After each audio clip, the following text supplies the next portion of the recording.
Hi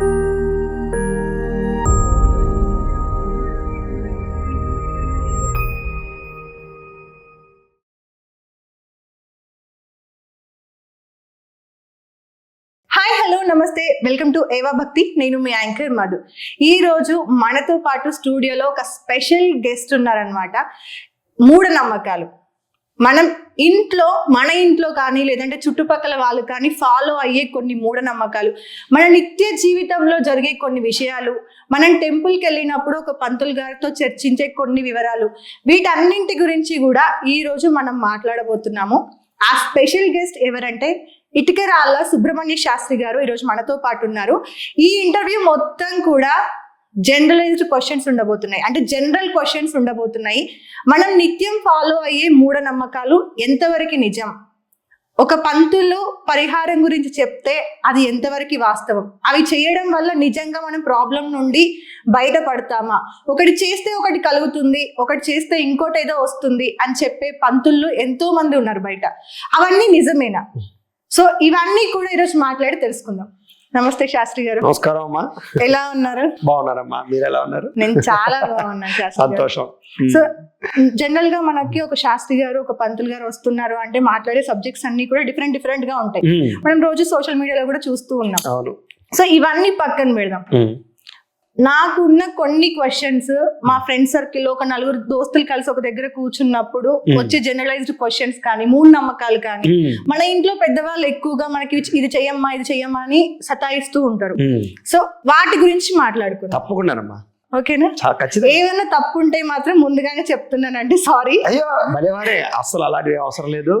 మీరు ఏదైతే అడగదలుచుకున్నారో ధైర్యంగా అడగండి. ఎందుకంటే ఇది మీ గురించి కాదు, ప్రేక్షకుల గురించి. వాళ్ళకి మీకే అనుమానాలు వాళ్ళకే ఉంటాయి. జనరల్ గా ఉండే ప్రతి వ్యక్తిలోనూ సాధారణంగా కొన్ని అనుమానాలు ఉంటాయి, అవి మీ ద్వారా బయటకు వస్తాయి. కాబట్టి మీరు సగటు మనిషే కాబట్టి ఆ రకంగానే అడగండి తప్ప ఏం భయపడక్కర్లేదు. నాకు తెలిసినటువంటి విజ్ఞాన పరంగా నేను ఎంతవరకు చెప్పగలను అంతవరకు చెప్తాను. Yes Swami, thank you so much ఆ కాన్ఫిడెన్స్ ఇచ్చినందుకు. ఎస్, ఈ మధ్య కాలంలో నేనే కాదు చాలా మంది కూడా సోషల్ మీడియాని ఎక్కువగా యూజ్ చేస్తున్నారు. సో అందులో కొన్ని వీడియోస్ ఎక్కువగా రిపీట్ అవుతూ ఉంటాయి. ఏంటి, ఫ్రైడే రోజు ఇలా చెయ్యాలి, మన నార్మల్ గా లా ఉప్పు ఉంటది కదా, రా ఉప్పు పైన నిమ్మకాయ పెట్టేసి పసుపు కుంకుమ వేసి మెయిన్ దర్వాజా దగ్గర అటు ఇటుగా పెట్టండి, నిమ్మకాయలు కట్ చేసి ఇచ్చేయండి. లేదంటే సాయంత్రం పూట దీపారాధన చేసిన తర్వాత బిర్యానీకి సంబంధించిన సామాన్లు అన్ని కూడా ఒక చిప్పలో వేసేసి ఇంటి నిండా పొగ వేయండి, ఇలా జరుగుద్ది అలా జరుగుద్ది అని ఎక్కువగా వస్తూ ఉన్నాయి. సో ఇది ఎంతవరకు నిజం, దానివల్ల ఏవైనా లాభం ఉందా? ఖచ్చితంగా చాలా మంచి అద్భుతమైన క్వశ్చన్ అడిగారు. ఫస్ట్ చాలా అద్భుతం, మామూలుగా కాదు. ఏం చేతనంటే ఇప్పుడు నాకు తెలిసి ఈ యొక్క యూట్యూబ్ లో ఎక్కువగా ట్రెండ్ అయ్యేటటువంటి వీడియోలన్నీ ఇవే. ఎందుచేత సామాన్యులకి ఏమీ తెలియదు, వాళ్ళకే ఒక ఆశ, వాళ్ళ జీవితంలో ఎన్నో ఇబ్బందులు ఎదురవుతూ ఉంటాయి.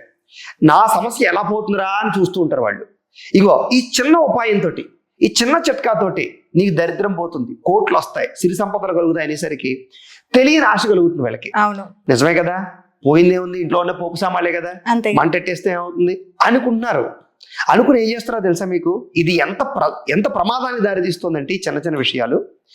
అలాగే నాలాంటి వాడు ఎవడో చెప్పినటువంటి 4 విషయాలు చూసి ఏదో తల కింద నిమ్మకాయ పెట్టి పడుకుని, మీరన్నట్టుగా ఉప్పు దగ్గర ఏదో పెట్టి, లేకపోతే ఏదో నిమ్మకాయలు పోసి, లేకపోతే లవంగాలు యాలకులు మిరియాలని మంట పెట్టి, లేకపోతే జేబులో ఏవో యాలకులు పెట్టుకుని, పరసలో ఏవో లవంగాలు పెట్టుకుని, ఇలాగా ఎంతో మంది ప్రయత్నాలు చేసిన తర్వాత ఏమవుతుందంటే అవన్నీ పనవక చచ్చే ఈ ఆధ్యాత్మికత లేదు, దేవుడు లేదు, భక్తి లేదు, వీటి వల్ల ఏం పనవటం లేదని మతాలు మారిపోయే స్థాయికి వెళ్ళిపోతున్నాయి. అవును, దేవుడి మీద నమ్మకాలు పోయే స్థాయికి వెళ్ళిపోతున్నాయి. ఆఖరికి ఏంటంటే నిజంగా మనం చెప్పినటువంటి మంచి మంచి విషయాలు కూడా ఏదో చూసేవండి, ఇవన్నీ పనవ్వండి అనే మాటలకు వచ్చేసే స్థితికి ఈ పనికిమాల పరిహారాలు తీసుకెళ్తున్నాయి. దీనిలో ఇంకొక డిసడ్వాంటేజ్ కూడా ఉంది. చేసేటప్పుడు మనకున్న ప్రాబ్లమ్స్ వల్ల మూర్ఖంగా ఆలోచించి ఈ రోజు ఈ స్వామిజీ చెప్పిండు 1,00,000 ఫాలోవర్లు ఉన్నారు లేదా 1 మిలియన్ ఫాలోవర్లు ఉన్నారు అంటే డెఫినెట్ గా ఈయన చెప్పింది నిజమే అయి ఉంటుంది. That to comments. ఒక 500 కమెంట్లు 1000 కమెంట్లు ఉన్నాయంటే ఇంతమంది చేశారు కదా, వాళ్ళకి ఏదో ఒక లాభం కలిగి ఉంటది. సో మనం కూడా చేస్తే మనకు కూడా ఈ ప్రాబ్లం సార్ట్ అవుట్ అయిపోతుంది అని చెప్పి ఇంట్లో ఉన్న పెద్దవాళ్ళు గాని, లేదంటే హార్ట్ పేషెంట్స్ గాని, లేదంటే ఆస్తమా ఉన్న వాళ్ళ గురించి ఆలోచించకుండా ఇలాంటి సామ్రాణిలకు అగైనెస్ట్ కాదు నేను. ఎలా పెట్టాలి, ఎప్పుడు పెట్టాలి, ఏ టైంలో పెట్టాలి, ఏ సిచ్యువేషన్ లో పెట్టాలి అనేది మర్చిపోయి వీళ్ళు చెప్పారు కదా అని లవంగాలు మిరియాలు అన్ని వేసేసి పెడతాం. దాని వల్ల ఆస్తమా పేషెంట్ గానీ, హార్ట్ పేషెంట్ కి గానీ వాళ్ళకి బ్రీతింగ్ ప్రాబ్లం అవుతుంది. వెంటనే ఈ ప్రాబ్లం తో పాటు ఈ ప్రాబ్లం యాడ్ అవుతుంది. సో వాళ్ళు చెప్పడం వల్ల లాభం ఎంత జరిగిందో తెలియదు, ఇంకొక నష్టం అయితే జరుగుతుంది. లాభం జరగటం లేదంటున్నారు కదా, లాభం ఏమీ లేదు. ఎవరికి లాభం? కిరాణా కొట్టు వాళ్ళకి లాభం, 3 సామాన్లు అవుతాయి తప్ప ఎవరికి లాభం లేదు ఇందులో. Time waste. వాడు గుర్తుపెట్టుకోండి, ప్రజల సమయం చాలా విలువైంది, వాళ్ళ నమ్మకం ఇంకా ఎక్కువ విలువైంది. మనం నిజంగా దాన్ని కాపాడపోయినా పర్వాలేదు కానీ నాశనం చేయకూడదు. ఫస్ట్ ఇక్కడ చేస్తున్న తప్పిదం ఏంటంటే, ఎవరు సులువుగా ఉపాయాలు చెప్పి జనాలు ఆకట్టుకోవడం కోసం ఈ రకమైనటువంటి మాటలు చెప్పి వాళ్ళు పెరిగిపోతున్నారు. రెండోది విషయం, నేను చెప్పేది ఆస్ట్రాలజర్స్ని లేకపోతే స్వామీజీలు తప్పని నేను అన్నాను. ఎప్పుడైనా వాడు గుర్తుపెట్టుకోండి, మోసపోయేవాడు ఉంటేనే మోసం చేసేవాడు ఉంటాడు. అవునా కదా? మీరు ఎప్పుడైతే ఎక్కువ లైకులు దానికి కొట్టి ఎక్కువ ఫాలోవర్లు దానికి అవుతున్నారో ఆటోమేటిక్గా వాడేమనుకుంటున్నాడు, ఈవేళ లవంగాలు చెప్తే ఫేమస్ అయిందని రేపు మిరియాలు చెప్తున్నాడు, ఆ తర్వాత ధనియాలు చెప్తున్నాడు. అప్పుడు మిరియాలు అమ్మేవాడు, లవంగాలు అమ్మేవాడు, ధనియాలు అమ్మేవాడు బాగుపడతారు తప్ప చెప్పేవాడు కూడా బాగుపడతాడు కొంచెం. అంతే. అవును, ఫాలోవర్లు పెరుగుతున్నారు. అంతే. చేసేవాడు మాత్రం నష్టపోతాడు. అంచేత ఎంకరేజ్ చేయకూడదు అంటున్నాను ఫస్ట్ నేను. అలాంటప్పుడు మీలాంటి వాళ్ళు దీన్ని ఖండించాలి కదా, ఏదో ఒక దగ్గర స్టాప్ చేయాలి. ఖండించాలంటే మీలాంటి యాంకర్లు ఎంత మంది దీనికి అగైనెస్ట్ గా వెళ్తున్నారు? ఖండించాలంటే మీలాంటి యాంకర్లు అడగాలి కదా. ఈ వేళ మీరు వచ్చి అడిగారు, ఇప్పటిదాకా ఈ యాంకర్ అయినా అడిగింది నన్ను. ఒక యాంకర్ అడగకుండా ఇలాంటి శాస్త్రాలు అందరూ ఏం చేయలేరా? ఎందుకు చేయలేం? చేస్తూనే ఉన్నాం మేము. కానీ మీకు అదే చెప్తున్నాను, నేను వచ్చి వేళ కూర్చుని మంచి విషయాలు చెప్పి రోజు పొద్దున్నే దీపం పెట్టు, వెంకటేశ్వర స్వామికి అష్టోత్తరంతో పూజ చేయి, పలానాది నైవేద్యం పెట్టు అంటే చూడటం లేదు. ఈరోజు పలానా ఏదో పట్టుకెళ్ళి అక్కడ దిష్టి తీసి కొట్టే, అది మీరు అన్నట్టుగా ఏదో హారతగతపురం పట్టుకెళ్ళి అక్కడెక్కడో దిష్టి తీసి కొట్టే అంటే అలాంటివన్నీ బాగా ఎక్కువగా ప్రభావం చూపిస్తున్నాయి అనమాట. ఈ మీరు చెప్పిన లవంగాల మిరియాల మీద ఎక్కువ ప్రభావం చూపిస్తున్నాయి. నిజంగా చూస్తే శాస్త్రి గారు, రెగ్యులర్ లైఫ్ లో ఇవే కాదు, ఎక్కువ అయిపోయినాయి అనమాట. యాప్స్ అని ఒకటి వచ్చింది, ఆస్ట్రోటాక్ అని. ఈ మధ్య సెలబ్రిటీలు కూడా ఎక్కువ దాన్ని ప్రమోట్ చేయడం జరుగుతుంది, రైట్? అందులో సెలబ్రిటీలు ఇప్పుడు ఫర్ ఎగ్జాంపుల్ నేనే ఉన్నా, ఎవరిని కాదు, మనమే చూసుకుందాం. నేను ఆస్ట్రోటాక్ లో నేను కూడా జాతకాలు చెప్తున్నాను అనుకుందాం, ఓకే? నేను ఒక సెలబ్రిటీతో ప్రమోట్ చేపిస్తున్నాను అంటే సెలబ్రిటీకి నేను ఎంతో కొంత అమౌంట్ పే చేయాలి, 100% పే చేయాలి కదా. ఒక సమ్ ఆఫ్ అమౌంట్ నేను అక్కడ పే చేస్తున్నాను అంటే ఇంకా నాకెంత లాభం జరగాలి? నాకు లాభం లేని పని నేను ఎందుకు చేస్తాను? ఇప్పుడు ఈ విషయం వచ్చింది కాబట్టి చెప్తున్నాను నేను పబ్లిక్ గా. ఈ యాప్ వాళ్ళు మమ్మల్ని కన్సల్ట్ అవుతారు, ఓకే, మాకు ఫోన్ చేస్తారు. ఫోన్ చేసి వాళ్ళు ఏం చెప్తారో తెలుసా మీకు? మిమ్మల్ని మా యాప్ లో మేము ఇన్వాల్వ్ చేస్తున్నాం, దానికి మీకు మేము ఇంత ఛార్జ్ చేస్తాం అంటే ముందర వాళ్ళకి కాల్స్, మీలాంటి వాళ్ళు, మీరే ఒక కస్టమర్ అనుకుందాం, మీరు ఫోన్ చేశారు మొట్టమొదట, ఇంత డబ్బులు కట్టి ఫోన్ చేశారు. ఫోన్ చేసిన తర్వాత అది నాకు ఫోన్ కలుపుతారు. కలిపిన తర్వాత నేను మాట్లాడుతూ ఉన్నప్పుడు అమౌంట్లు కట్ అవుతూ ఉంటాయి కదా, ఆ కట్ అయిన దాంట్లో మీకు ఎక్కువ షేర్ వెళ్తుంది, మాకు తక్కువ షేర్ వెళ్తుంది. మీకు 70 రూపాయలు వస్తాయి, మాకు 30 రూపాయలు వస్తాయి. ఆ రకంగా నాలాంటి ఆస్ట్రాలజర్లు 20 మందిని 30 మందిని 50 మందిని అలా పెంచుకుంటూ వాళ్ళందరూ కడతారు అనమాట. అలా అడగనే కాల్స్ వెళ్తుంటాయి, ఎవరికి ఖాళీగా ఉంటే వాడికి కాల్స్ వస్తుంటాయి. అవి ఎవరు ఖాళీగా ఉండరు, ఖాళీగా ఉండరు ఎక్కువ కదా. ఎస్, కాబట్టి ఒకరికి ట్రాన్స్ఫర్ అవుతుంటాయి కాల్స్. అలాగా అంటే ఆస్ట్రాలజర్ ని ఎక్కువగా జనాలు బాగా అటాచ్ అవుతున్నారు కాబట్టి మధ్యలో వీళ్ళు కమర్షియల్ గా దాన్ని క్యాష్ చేసుకోవడం కోసం ఈ కార్పొరేట్ సంస్థల వాళ్ళు వచ్చి యాప్లు తయారు చేసి మాలాంటి వాళ్ళు అందులో ఇన్వాల్వ్ చేస్తున్నారు. నిజంగా ఇంగిత జ్ఞానం ఉన్నవాళ్ళు కానీ లేదా శాస్త్రాన్ని నమ్ముకున్న వాళ్ళు కానీ అలాంటి యాప్ల జోలికి వెళ్ళరు. ఇంచేత దానివల్ల ఎవరు నష్టపోతున్నారు? ప్రజలు నష్టపోతున్నారు ఫస్ట్, అవునా కదా? నిజంగా నీ మీద నమ్మకం ఉన్నవాడు అయితే కనుక వాడు నీ జాతకం లేదా నీ వీడియో చూసో లేకపోతే నిన్ను నమ్మో డైరెక్ట్ గా వచ్చి జాతకం చెప్పించుకుంటే జాతకం. కానీ ఇదే విషయాన్ని ఒకవేళ ఒక బ్రాహ్మణ్ణి ఒక గుళ్ళో చేసుకునే పంతుల్ని అడిగినప్పుడు ఒక క్వశ్చన్ అంటూ ఉంటారు అనమాట. జనరల్ గా వాళ్ళకి వచ్చే ప్రాబ్లమ్స్ గురించి కానీ వాటి గురించి కానీ మీరు ఎలాంటి ప్రాబ్లమ్స్ ఫేస్ చేస్తున్నారని ఒక క్వశ్చన్ అడిగినప్పుడు ఒక టెంపుల్లో ఒక పంతులు పని చేస్తే ఒక 10,000 లేదా ఒక 5,000 జీతం ఇస్తారు. దాని తర్వాత వాళ్ళకి వచ్చే హార్ట్ ప్లేట్ లో వచ్చే డబ్బులు అవే ఉంటాయి. సో మేము ఎలా బ్రతకాలి, మాకంటూ ఎలాంటి జాబ్స్ ఉన్నాయి, మాకంటూ ఎలాంటి గవర్నమెంట్ నుండి సపోర్ట్ ఉంది, సో మేము ఏదో ఒకటి చేసుకొని బ్రతకాలి కాబట్టి ఇలాంటి యాప్లు వచ్చినప్పుడు మేము అందులో మా ప్రొఫైల్ పెట్టుకుంటే మేము దాని నుండి ప్రమోట్ చేసుకుంటే నలుగురు భక్తులు మమ్మల్ని కలుస్తారు కదా, దాని ద్వారా జాతకం చెప్పడం ద్వారా మాకు కొంత అమౌంట్ వస్తుంది కదా, మేము మా ఫ్యామిలీని చూసుకుంటాం కదా అని మాట్లాడతారు. సో ఇలాంటి మాట్లాడినప్పుడు అవతల వాళ్ళు ఏం మాట్లాడలేదు, మరి అది నిజమేనంటారు? ఏం కాదు, అసలు ఎలా అవుతుంది అదే చెప్తున్నాను. ఇప్పుడు మనం శాస్త్రాన్ని నమ్ముకుని బతకాలి కానీ శాస్త్రాన్ని అమ్ముకుని బతకూడదు. దాన్ని రాంగ్ వేలో తీసుకెళ్లేటటువంటి వ్యక్తుల చేతిలో శాస్త్రం పెట్టకూడదు. ఇంచేత దాన్ని వ్యాపారం చేస్తున్నాడు వాడు. సాధారణంగా ఒకటి గుర్తుపెట్టుకోండి, వేద విద్య అసలు అమ్మడానికి వీల్లేదు. మాలాంటి ఆస్ట్రాలజర్స్ కూడా డబ్బులు తీసుకుని ఆస్ట్రాలజీ చెప్పడం అనేది మహాపాపం. తెలుసా మీకు ఆ విషయం? ఇప్పుడు నాలాంటి వాడు అపాయింట్మెంట్ తీసుకుంటున్నాడంటే తీసుకోకూడదు శాస్త్రం ప్రకారంగా అయితే. అర్థమైందా? మేము కూడా మొన్నటి దాకా 2020 దాకా 2021 దాకా రూపాయి తీసుకోకుండా అంటే ఇప్పుడు తీసుకుంటున్నారు, చేసుకుంటున్నాం. చెప్తాను, దాని క్లారిటీ ఉండాలి, క్లారిటీ మీకు ఉండాలి, ఖచ్చితంగా పెరదలకు కూడా ఉండాలి. తీసుకుంటాం.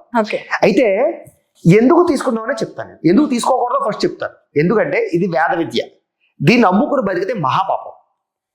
అందుకనే మా పూర్వీకులు కానీ మా పెద్దలు కానీ ఎవరైనా సరే వేదమంత్రాలు మీ ఉన్నారు. నేను వేదమంత్రం నేర్చుకోవాలనుకోండి, ప్రపంచంలో ఎక్కడ డబ్బులు కట్టక్కలేదు. నేను ఈ ప్రపంచంలో ఎక్కడైనా సరే వేదం చదువుకోవడానికి ఏ విద్యార్థి డబ్బులు ఇచ్చి ఇప్పటిదాకా వేదం చదువుకున్న ఒక విద్యార్థి కూడా ప్రపంచంలో ఇప్పటికి లేడు. ఇంత కలియుగంలో, ఇంత ఈ కాలంలో కూడా. అంటే ఈ విద్యని ఎవ్వడం అమ్మడం, ఉచితంగానే చెప్తాడు. అదే ఆస్ట్రాలజీ కూడా ఎక్కడ కూడా డబ్బులు తీసుకునే ఆస్ట్రాలజీలు కూడా ఎక్కడ నేర్చుకునే పరిస్థితులు ఉండకూడదు ఫస్ట్. అంచేత ఇది ఉచిత విద్య. దీన్ని సర్వీస్ ఓరియంటెడ్గా చేయాలి. అయితే నేనుంది మీకు పెళ్ళికో లేకపోతే దేనికో ముహూర్తం పెట్టాను, మీకు తోచిన దక్షిణ నాకు పంచాంగంలో పెడతారు మీరు. అవును, ఫ్రీ సర్వీస్కి అంటే దక్షిణ ఇవ్వడానికి పనిచేయదు కాబట్టి మీకు తోచింది నాకు ఇవ్వాలి తప్ప నేను డిమాండ్ చేసి లాక్కోవడానికి ఒప్పుకోదు, అంగీకరించదు శాస్త్రం. అయితే మాలాంటి వాళ్ళం మరి ఎందుకు డబ్బులు తీసుకుని మేము జ్యోతిష్యం చెప్తున్నాం, ఇంత అపాయింట్మెంట్ ఫీజులు ఎందుకు పెడుతున్నాం అంటే ఇక్కడ అంటే కొంచెం మాలాంటి ఇంకా కొంచెం కొంతమంది ఏంటంటే దీన్ని కమర్షియల్ చేయకుండా జ్యోతిష్యం చెప్పేవాళ్ళం. మేము ఆ లైన్లో నడిచేవాళ్ళం, పాతకాలం లైన్లో. ఇక్కడ ప్రాబ్లం ఏం జరిగిందంటే సోషల్ మీడియా వచ్చిన తర్వాత మాకు ప్రచారం పెరిగింది.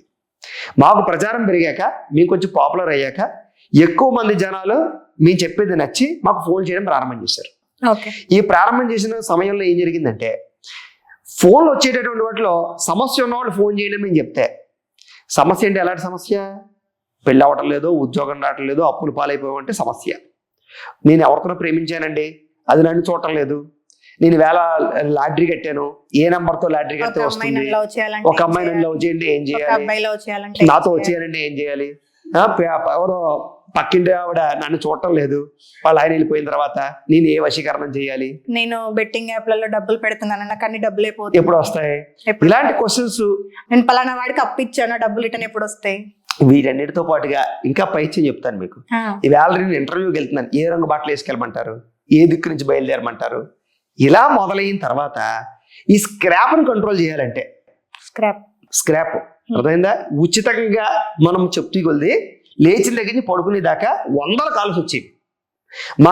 ఎవరైతే మా స్టాఫ్ ఉంటారో వాళ్ళు నమస్కారం, మాకు తలకాయ నొప్పులు, కళ్ళజోళ్ళు అన్నీ వచ్చేస్తాయి గురువుగారు, వెళ్ళలేకపోతున్నాం, ఇన్ని రకాల కాల్స్ తట్టుకోలేకపోతున్నాం అండి, ఇందులో మంచిది ఏంటో చెడ్డదైతే ఏరుకోలేని పరిస్థితి వచ్చింది అంటే అవసరం ఉన్నోడు ఫోన్ చేశాడు అనుకోండి, మనం మంచో చెడో మనకు ఖాళీగా ఉన్నప్పుడు చెప్తాం. ఇలా ఫోన్లు వచ్చేసరికి ఏం చేయాలి, దీన్ని ఫిల్టర్ చేయాలంటే ఏం చేయాలి చెప్పండి ఐడియా. మీరే నా ప్లేస్ లో ఉన్నారు, మీరు దీన్ని ఫిల్టర్ చేయాలంటే ఏం చేయాలి? బేసిక్ నేను అసలు అందులోకి పోను కదా సోషల్ మీడియా. నేను చెప్పేది మీరు నా ప్లేస్ లో ఉంటే ఏం చెయ్యాలి అంటే మీరే చెప్పారు, శాస్త్రాన్ని అమ్ముకోకూడదు అనేది క్లియర్ గా మీరే చెప్పారు. శాస్త్రాన్ని అమ్ముకోకూడదని మీరే చెప్పారు. చెప్పినప్పుడు నేను ఎందుకు యాప్ డౌన్లోడ్ చేసుకుంటే అందులో అద్భుతం ఎందుకు నేను ఇందులోకి రావాలి? అలాంటప్పుడు ఇది అసలైన పాయింట్. ఎప్పుడైతే సరైన వ్యక్తి ఆస్ట్రాలజీ చెప్పడం లేదా సబ్జెక్ట్ ఉన్నవాడు బయటికి రాడో ఫ్రాడ్ అంతా మీడియాలోకి వచ్చేసారు. అర్థమైందా మీకు? అసలు పాయింట్ ఇది, మీరు బాగా అడిగారు. అసలు నేను ఆస్ట్రాలజీ చెప్పడానికి మీడియాలోకి రావడానికి కారణం కూడా ఈ వీడియోలు చూసి మంటెక్కిపోయి. అర్థమైందా మీకు? అంటే సబ్జెక్ట్ రాని వాళ్ళు, అసలు రాశికి అధిపతి ఎవరు కూడా తెలియని వాళ్ళు కూడా వచ్చి యూట్యూబ్లో ఇష్టం వచ్చినట్టుగా మాట్లాడేది కొద్ది ఏంటంటే ఇలాగే కొంతమంది ఎవరు గురుగారు ఎవరు పడితే వాళ్ళు వచ్చి ఏది పడితే చెప్తే కన్ఫ్యూజ్ అవుతున్నారు, మీలాంటి వాళ్ళు కూడా బయటికి రాకపోతే ఎలాగా అని మీడియాలోకి చాలా మంది తీసుకొచ్చారు మమ్మల్ని. అంటే సబ్జెక్ట్ తెలిసిన వాళ్ళు మీడియాలోకి రాకుండా ఉంటే ఎవడు పడితే వాడు ఏది పడితే మాట్లాడుతూ ఉంటాడు. అర్థమైందా మీకు? అంచేత ఆ కారణంగా మీడియాలోకి రావడం. రెండో విషయం, ఏదైనా మనకి తెలిసినటువంటి విద్యని 10 మందికి పంచకపోతే అది ఒక మహాపాపం. అర్థమైంది మీకు? అంచేత తెలిసిన విద్యని 10 మందికి చెప్పడంలో తప్పేం కాదు. అంచేత ఆ కారణంగా మా వృత్తి అది కదా, అవునా కదా. మరి ఇలాంటి మీ వృత్తిలోకి, ఇంత పవిత్రమైన వృత్తిలోకి ఫేక్ వాళ్ళు వస్తున్నారు, దొంగలు వస్తున్నారు అన్నప్పుడు ఆపడం మీ బాధ్యత. ఖచ్చితంగా మా బాధ్యత. ఎంతవరకు ఆపారు? అదే చెప్తాను. చాలా అద్భుతమైన విషయాలని అడుగుతున్నారు మీరు. ఇనీషియల్ స్టేజ్ లో కొత్తలో మాకు బాగా విపరీతంగా అగ్రెసివ్ గా ఉండేవాళ్ళం మేము. 2020 సమయంలో చెప్తాను, 2018 ఆ సమయంలో ఏంటంటే చాలా యాక్టివ్ గా ఉండేవాళ్ళం. మీకు లాగా ఉక్రోషం వచ్చేసేది, వాళ్ళ వీడియోలు చూస్తుంటే ఖండించేయాలనిపించేది, ఏదో రకరకాలుగా మాట్లాడాలనిపించేది. మా అంతా మేమే ఫోన్లు చేసేవాళ్ళం. అర్థమైంది మీకు? ఎవరైతే సోకాల్డ్ ఇలా చెప్పేటటువంటి వాళ్ళు ఉన్నారో వాళ్ళకి ఫోన్ చేసి, ఎవరయ్యా నువ్వు, ఏ ఊరు మీది, మేమే జాతకం చెప్పించుకునే వాళ్ళం. అర్థమైందా మీకు? మా డేట్ ఆఫ్ బర్త్ ఇచ్చి ఒక్కొక్కసారి డబ్బులు కూడా కట్టమంటే కట్టి రీఛార్జ్ చేయమని వారు అప్పట్లో.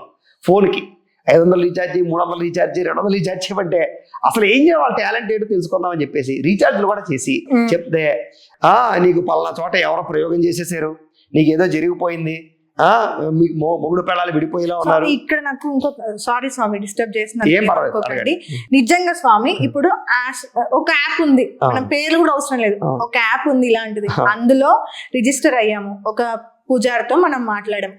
పూజారి ఏదో పలానా ఒక ఏరియాలో ఉంటాడు, ఫోన్ చేసిన వాడు ఇంకొక ఏరియాలో ఉంటాడు, అవునా? కాల్లో మాట్లాడుకుంటాము, ఈ దోషం ఉంది, ఈ దోషం ఉంది అని చెప్తారు. అమ్మ దీనికి ఇంత, నేను ఇలా దుర్గమ్మ నేను ఇలా పెడతాను, సారీ అమ్మ ఇక్కడ అమ్మవారి పేరు యూజ్ చేసినందుకు, నేను పలానా అమ్మవారి దగ్గర నేను పలానా డేస్ పూజ చేస్తాను, దానికి 50,000 రూపాయలు, 1,00,000 రూపాయలు ఖర్చు అవుతుంది, మీరు ఫోన్ పే చేయండి, నా ఫోన్ పే నెంబర్ ఇది అంటారు. ఏదైనా సరే మన చేతులతో మనం చేస్తేనే ఏదైనా జరుగుద్ది. దీపం అయినా సరే, తిండి అయినా సరే, నీ 5,000తోనే నువ్వు తినాలి, అప్పుడే నీకు కడుపు నిండిద్ది. అఫ్ కోర్స్ పక్కనోడు తినిపించినా నిండిద్ది, కానీ నువ్వు తినాలి, నువ్వు చెయ్యాలి కదా. అలాంటిది ఎక్కడో తెలియని ఒక ఊర్లో ఉండి నేను పూజ చేస్తాను, ఇలా పరిహారం చేస్తాను అంటే ఎలా అవుతుంది? అంటే ఆయన పూజ చేసేస్తే వీళ్ళకి పరిహారం అయిపోతుందా? ఆ సబ్జెక్ట్ దగ్గరికి వద్దాం. ఈ పాయింట్ అలాంటి పెట్టలేదు, గుర్తుపెట్టుకోండి. ఇందాక దాన్ని కన్క్లూజ్ చేద్దాం. అంటే ఇలాగని మనం ఎవరైనా ఫోన్ చేసి, బాబు నువ్వు చెప్పే ఆస్ట్రాలజీ ఏంటి, ఎక్కడ నేర్చుకున్నావు అని అడిగితే, మా గురువు వేరేవాడు ఉన్నాడు అని వాళ్ళ పేరు చెప్పారు. ఆ గురువు నెంబర్ అంటే గురుగారు బిజీగా లేరు, ఖాళీగా లేరని ఫోన్ పెట్టేసేవారు. మళ్ళీ ఫోన్ చేసామనుకోండి, ఈవేళ నేను ఏదో పెద్ద పూజలో ఉన్నాను, రేపు చేయమని పెట్టేసేవారు. తప్పించుకునేవారే తప్ప ఎవరో సమాధానం చెప్పేవారు కాదు. రెండోది భయం పోయింది జనాలకి. అంటే ఇదివరకు పూర్వం ఏంటంటే మాలాంటి వాళ్ళకి గురువులు ఉండేవారు. మనం సరిగ్గా మాట్లాడబోదు గురువు ఖండిస్తాడేమో, ఎవరేమంటారు భయాలు ఉండేవి. సోషల్ మీడియా వచ్చిన తర్వాత, పరిస్థితి వచ్చిన తర్వాత ఎవరో ఏదో అంటారని భయాలు వీళ్ళకి పోయి ఎవరు పడితే వాళ్ళు బయటికి రావడం వల్ల ఇదంతా ఇంతే కాదు. అంతకుముందు ఇంకో రకాలుగా ఉండేవి. మీరు అన్నట్టుగానే ఏంటంటే 9 రోజులు దుర్గమ్మకు పూజ చేస్తాం, 10 రోజులు సాయిబాబాకు పూజ చేస్తాం, మేము పలానా హోటల్లో ఉంటాం, పేపర్ యాడ్లు కూడా వచ్చేవి. పలానా హోటల్లో మేము ఉంటాం, చాలా రోజులుగా 3 నెలల నుంచి పలానా గురువు గారు పలానా హోటల్లో ఉంటున్నారు, మీరు వచ్చి నేను ఫోన్ చేసి ఫస్టే ఇలాగే, ఎరా నీకు బుద్ధి ఉందా లేదా, పనికి మాల యదవకానా, నువ్వు హోటల్లో ఉంటావా, హోటల్లో ఉండి జ్యోతిష్యం చెప్తావా, నువ్వు 10 రోజులు చేసి హోటల్లోనే ఎందుకు చెప్పాలి, అది కూడా లాడ్జీ, హోటల్ కూడా కదా లాడ్జీ, మీరు కావాలని చూసుకోండి. 2018 సమయాల్లో పేపర్లు తీస్తే కటింగ్లన్నీ అవే, లేదా అప్పట్లో పోస్టులు కూడా వచ్చేవి. ఏ గుళ్ళోనే చెప్పచ్చు కదా, లేకపోతే ఎక్కడో చెప్పదు. హోటల్లో లాడ్జీలో పూజలు చేయడం ఏంటి, శాస్త్రాలు చెప్పడం అక్కడ అంటే అప్పట్లో అంత అగ్రెసివ్గా ఉండేవాళ్ళం మేమే. ఎందుకంటే మా శాస్త్రంలోకి వచ్చి మా శాస్త్రాన్ని పాడు చేస్తూ ఉంటే ఎవరి కోపం రావాలి, ముందర మాకే మంటెక్కాలి. ఇంచేత మేము దీన్ని భవిష్యత్ తరాలకు అందించడానికి చాలా జాగ్రత్తగా మెయింటైన్ చేసుకుంటూ వస్తున్నాం మేము. ఇంచేత మీరందరూ కూడా ఆస్ట్రాలజర్స్ అంతా దొంగలు, ముఠాకారులు, మోసగాళ్ళు అంటే ఫస్ట్ నాశనం అయిపోయేది ఏంటి, మా శాస్త్రం మేమే కదా. ఇంచేత మేము దీని మీదే బతుకుతున్నాం. ఇలా చేయడం వల్ల ముందు తరాలకు ఏమందిస్తారు? Excellent point. రేపొద్దున ఇలా ఉంటే, ఈ ముద్ర వేసేస్తే రేపొద్దున మా తాతగారు ఆస్ట్రాలజర్లు, మా నాన్నగారు ఆస్ట్రాలజరు, నేను ఆస్ట్రాలజర్ని, వాళ్ళందరూ వేదపడదు, నీ వేద పండితుడిని. రేపొద్దున నా కొడుకు ఇదే చేయాలి, ఇదే వృత్తిలో ఉండాలి మేమందరం. సో ఇప్పుడు ఈ శాస్త్రం మీద బతికే మేమందరం కూడా దానికి నిందొచ్చినప్పుడు దాన్ని మేము కాపాడపోతే, దాన్ని సపోర్ట్ చేసుకోకపోతే భవిష్యత్ తరాల పరిస్థితి ఏంటి? అంటే దీన్ని వ్యాపారం చేయడం గురించి కాదు, మేమందరం కూడా అది నిజమైన శాస్త్రం కాబట్టి, దానివల్ల పని అవుతుంది కాబట్టి అధ్యయనం చేసి దాన్ని ప్రజలకు అందిస్తూ లబ్ధి పొందుతున్నామో లేకపోతే ఇంకోటో అనుకోండి. కానీ దాన్ని నమ్ముకుని ఉన్నాం కదా. సో ఇలాంటి ఫ్రాడ్లు అందరూ వచ్చేసి దాన్ని కలుషితం చేసేస్తున్నప్పుడు ఫస్ట్ ఇనీషియల్గా రెస్పాన్స్ అయ్యేది మేమే. కానీ ఇప్పుడున్న పరిస్థితుల రీత్యా ఫస్ట్ చాలా మంది టీవీ యాంకర్లు, సోషల్ మీడియా యాంకర్లు, వీళ్ళందరూ ఏం చేస్తారో తెలుసా మీకు, సబ్జెక్ట్ ఎవడుకుందో వాడు తీసుకొచ్చి కూర్చోబెట్టట్లేదు, దారిని పోయే చిలక జ్యోతిష్యం వాడిని, అలా దారిని పోయే గవల వాడిని, ఇలా దోయిపోయే ఇంకొకరిని తీసుకొచ్చి వాడికి మంచి మేకప్ వేసి కూర్చోబెట్టి వాడి చేత జ్యోతిష్యం చెప్పడం ఏంటి? దీన్ని ఏమనాలి? ఇక్కడ సమస్య ఏంటంటే మీడియా, సోషల్ మీడియా వచ్చిన తర్వాత ఎవరిని పడితే వాడిని తీసుకొచ్చి హైలైట్ చేసి పాపులర్ చేస్తుంటే ఆ శాస్త్రం ఏమైపోతుంది? ఇవన్నీ విన్నటువంటి ప్రజలు ఏమైపోతారు? ఇన్ని రకాల కారణాలు ఉన్నాయి. అర్థమైందా మీకు? ఇప్పుడు ఇందాక ఏదో క్వశ్చన్ అడిగారు, అది అడగండి. పరిహారాలు ఎక్కడో ఉన్న మనిషికి పరిహారాలు చేయడం ఏంటని మీరు అడిగారు. అయితే దీంట్లో చాలా రకాల వ్యవస్థ ఉంది. అదైతే తప్పు కాదు. కారణం చెప్తాను, మీరు సింపుల్ ఎగ్జాంపుల్ చెప్తాను. మీ ఇంట్లో ఎవరికో చావు బతుకుల్లో ఉన్నారు, హాస్పిటల్లో ఉన్నారు, ఐసీయూలో ఉన్నారు. ఆయన రాలేడు. ఆయనకి నేను మృత్యుంజయ హోమం చేస్తాను, మహాసౌర హోమ పాశుపతం చేయిస్తాను, సంథింగ్ ఏదో అభిషేకం చేస్తాను, ఆయన బతుకుతాడని శాస్త్రం చెప్పింది. ఇప్పుడు ఆయన వచ్చి హోమం చేస్తాడు ఏంటి? చేయడు. మనం చేయించా నేను పూజ? ఇంకో ఎగ్జాంపుల్ చెప్తాను. అన్ని పూజలకి నేనే చేసేస్తాను, నువ్వు ఒక్కలేదంటే కుదరదు. ఇక్కడ మనకు శాస్త్రంలో కూడా మీరు సత్యనారాయణ చేసుకుంటారు, దీక్ష చేస్తారు, నోము చేస్తారు, రకరకాలు చేస్తారు, లేదా గృహప్రవేశం చేసుకుంటారు, నీ బదులు నేను చేసేస్తానంటే కుదరదు. అది మీరే పీటల మీద కూర్చొని చేసుకోవాలి. మీకు జపాలు చేయాలి, లేకపోతే పర్టికులర్ ఏదో దోషం ఉంది, ఆ దోషం పోగొట్టాలి. దానికి మీరేం ఉండక్కర్లేదు. మీ గోత్రము పేరుతోటి మేము ఎక్కడి నుంచి చేసినా, అమెరికాలో ఉన్న వాళ్ళకి ఎక్కడి నుంచి చేసినా, లేకపోతే నీ మా ఊళ్ళో ఉండి చేసినా, ఆ గోత్రం పేరుతో ఎక్కడ ఎవరికి చేసినా ఫలితం వాళ్ళకే దక్కుతుంది తప్ప ఎవరికి దక్కదు. ఫైనల్ గా ప్రసాదం తీసుకుంటే చాలు. ప్రసాదం అయితే తీసుకోవాలి. ప్రసాదం పంపించట్లేదు, కొరియర్లో పంపిస్తారు కదా. మాలాంటి వాళ్ళు అయితే పంపిస్తాం, లేదా వచ్చి తీసుకోమని చెప్తాం, లేదా మాలాంటి వాళ్ళు అయితే డైరెక్ట్ గా వచ్చి కూడా పాల్గొనమంటాం అవకాశం ఉంటే. ఇప్పుడు ఈ మృత్యుంజయ హోమం గురించి మాట్లాడుకుంటే ఆయన రాలేడు కాబట్టి కంపల్సరీ ఎవరో ఒకరు చేయాలి కాబట్టి మీరు చేస్తున్నారు. Okay, done. ఇక్కడ వరకు బానే ఉంది. ఆ ఇప్పుడు మీరే ఒక శాస్త్రిగా, ఒక పంతులు గారు లాగా మిమ్మల్ని నమ్ముకొని ఒక ఫ్యామిలీ మీ దగ్గర కాల్ చేసినప్పుడు మీరు ఫస్ట్ డబ్బులు డిమాండ్ చేస్తారా? ఆ మనిషి బ్రతకాలని చూస్తారా? కంపల్సరీగా ఫస్ట్ ఇనిషియల్ గా ఇప్పుడు దీనికి అంతా ఒక కాన్సెప్ట్ ఉంటుంది, చెప్తాను. ఇప్పుడు ఫర్ ఎగ్జాంపుల్ గా నాకే ఉంది, నేనే ఆస్ట్రాలజర్ అనుకుందాం. మీరే నాకు ఫోన్ చేశారు కస్టమర్గా, మా నాన్నగారు చావు బతుకులో ఉన్నారండి, అర్జెంటుగా ఆయన బాతకాలి అని ఫోన్ చేస్తారు. నేను జాతకం పంపించమని ఏదో చెప్తాను, లేకపోతే ఏదో కాలసర్ప దోషం ఉందో, ఇంకో దోషం ఉందో, ఏదో పేరు చెప్తాను. ఈ హోమం చేస్తే, ఈ యాగం చేస్తే నేను బతుకుతాడని చెప్తాను. అయ్యా తప్పకుండా చేయండి గురుగారు అంటారు. అప్పుడు నేనేం చేయాలి? ఫస్ట్ నేను చేయాలి కదా, క్రతువు చేయాలి కదా. చేయాలంటే నేనేం చేయాలి? దానికి ఎక్సర్సైజ్ ఇంటి దగ్గర నా దగ్గర ఉండే బ్రాహ్మణులు తీసుకొచ్చి, దానికి ఎంతమంది బ్రాహ్మణులు పడతారో, ఎంత సామాన్లు పడతాయో అవన్నీ నేను పొందుపరుచుకుని పర్టికులర్గా ఇంత సమయం దానికి చేస్తే అది పని అవుతుంది. వాళ్ళు ఉచితంగా చేస్తారా? ఈ రోజులు ఎవరైనా ఫ్రీగా చేసేవాడు ఎవరైనా ఉన్నాడా? ఇప్పుడు హాస్పిటల్లో తీసుకెళ్తే ఉచితంగా వైద్యం చేస్తున్నాడా? చాలా ఆదరాభిమానాలతోటి, లేకపోతే ఏదో జాలితోటి, దయ్యతోటి, దాక్షిణ్యంతో చేస్తారా? అలాగే మేము కూడా ఏంటంటే మాకు ఖర్చు అవుతుంది కాబట్టి ఖర్చులు ఇమ్మని చెప్తాం తప్ప దాని మీద లబ్ధి పొంది, లాభం పొంది, దాని మీద డబ్బులు తినాలని సాధారణంగా అనుకోకూడదు. ఎందుకంటే ఇంకో విషయం చెప్తాను, మరి మీకు ఎలాగా లాభం? ఎప్పుడైతే ఆ పేషెంట్ బతుకుతాడో, వాడు హ్యాపీగా ఉంటాడో, అప్పుడు వాడు గురువుగారు మీ వల్ల మేము బతికి హ్యాపీగా ఉన్నానండి, ఇదిగో ఈ పంచులు చేప పట్టుకొచ్చాను, ఈ పళ్ళు పట్టుకొచ్చాను, ఇగో ఈ దక్షిణ అని ఇస్తే మాకు ఆనందం తప్ప ఏదో చావు బతుకులతో ఉన్నట్టు వాటి మీద వ్యాపారం చేయాలనే తపన సాధారణంగా ఉండకూడదు. ఉంటే అది మనం ఏం చేయలేం ప్రస్తుత కాలంలో, దాంతో మాట్లాడను. కానీ అంటే జనరల్గా ఒకవేళ నేనే ఆ పని చేస్తే కనుక నేను ఏం చేస్తాను? బ్రాహ్మణ పెట్టి చేయించాలి కాబట్టి బ్రాహ్మణ దక్ష ఎంత అవుతుందో అంతా ఏర్పాటు చేస్తాను. ఇక్కడ వరకు బాగుంది. బ్రాహ్మణ దక్ష ఎంత అవుతుంది, సంబంధించిన సామాగ్రికి ఎంత అవుతుంది, పలానా బడ్జెట్ అవుతుందమ్మా, అది కొంచెం పంపించండి. లేదు వాళ్ళు పంపించలేని పరిస్థితుల్లో ఉంటే గనక డెఫినెట్ గా ఈ పూజ చేస్తే వీళ్ళకి నిజంగా అపాయం పోతది అనే నమ్మకం ఆ బ్రాహ్మణుడికి ఉంటే ఫస్ట్ మనిషిని బ్రతికించాలి. దేవుడి తర్వాత ఒక మనిషి నమ్మేది బ్రాహ్మణుడిని. సో ఫస్ట్ ఆ పని చెయ్యాలి. వాళ్ళ సొంత డబ్బులు అయినా సరే నిజంగా మంచి పంతులు అయ్యి ఒక బ్రాహ్మణుడు అయితే గనక మనిషి ప్రాణాన్ని బ్రతికించిన తర్వాత, ఒకవేళ నియత్తుల్లో అనుకోండి అవతల వాళ్ళు వస్తారు, డబ్బులు ఇస్తారు. లేదు కాలేదు అంటే మీరు ఫ్రీగా చేసినందుకు ఆ దేవుడు ఏదో ఒక రూపంలో మీకైతే మళ్ళీ తిరిగి ఇస్తాడు. ఆ పుణ్యం అయితే ఎక్కడికి పోదు, ఖచ్చితంగా పోదు. జన్మ జన్మలకి అది మీకు గానీ మీ పిల్లలకి గానీ ఆ పుణ్యం ఉంటది. ఖచ్చితంగా చాలా మంచి విషయం కూడా. అయితే ఇక్కడ చెప్తాను, అయిపోయింది క్వశ్చన్.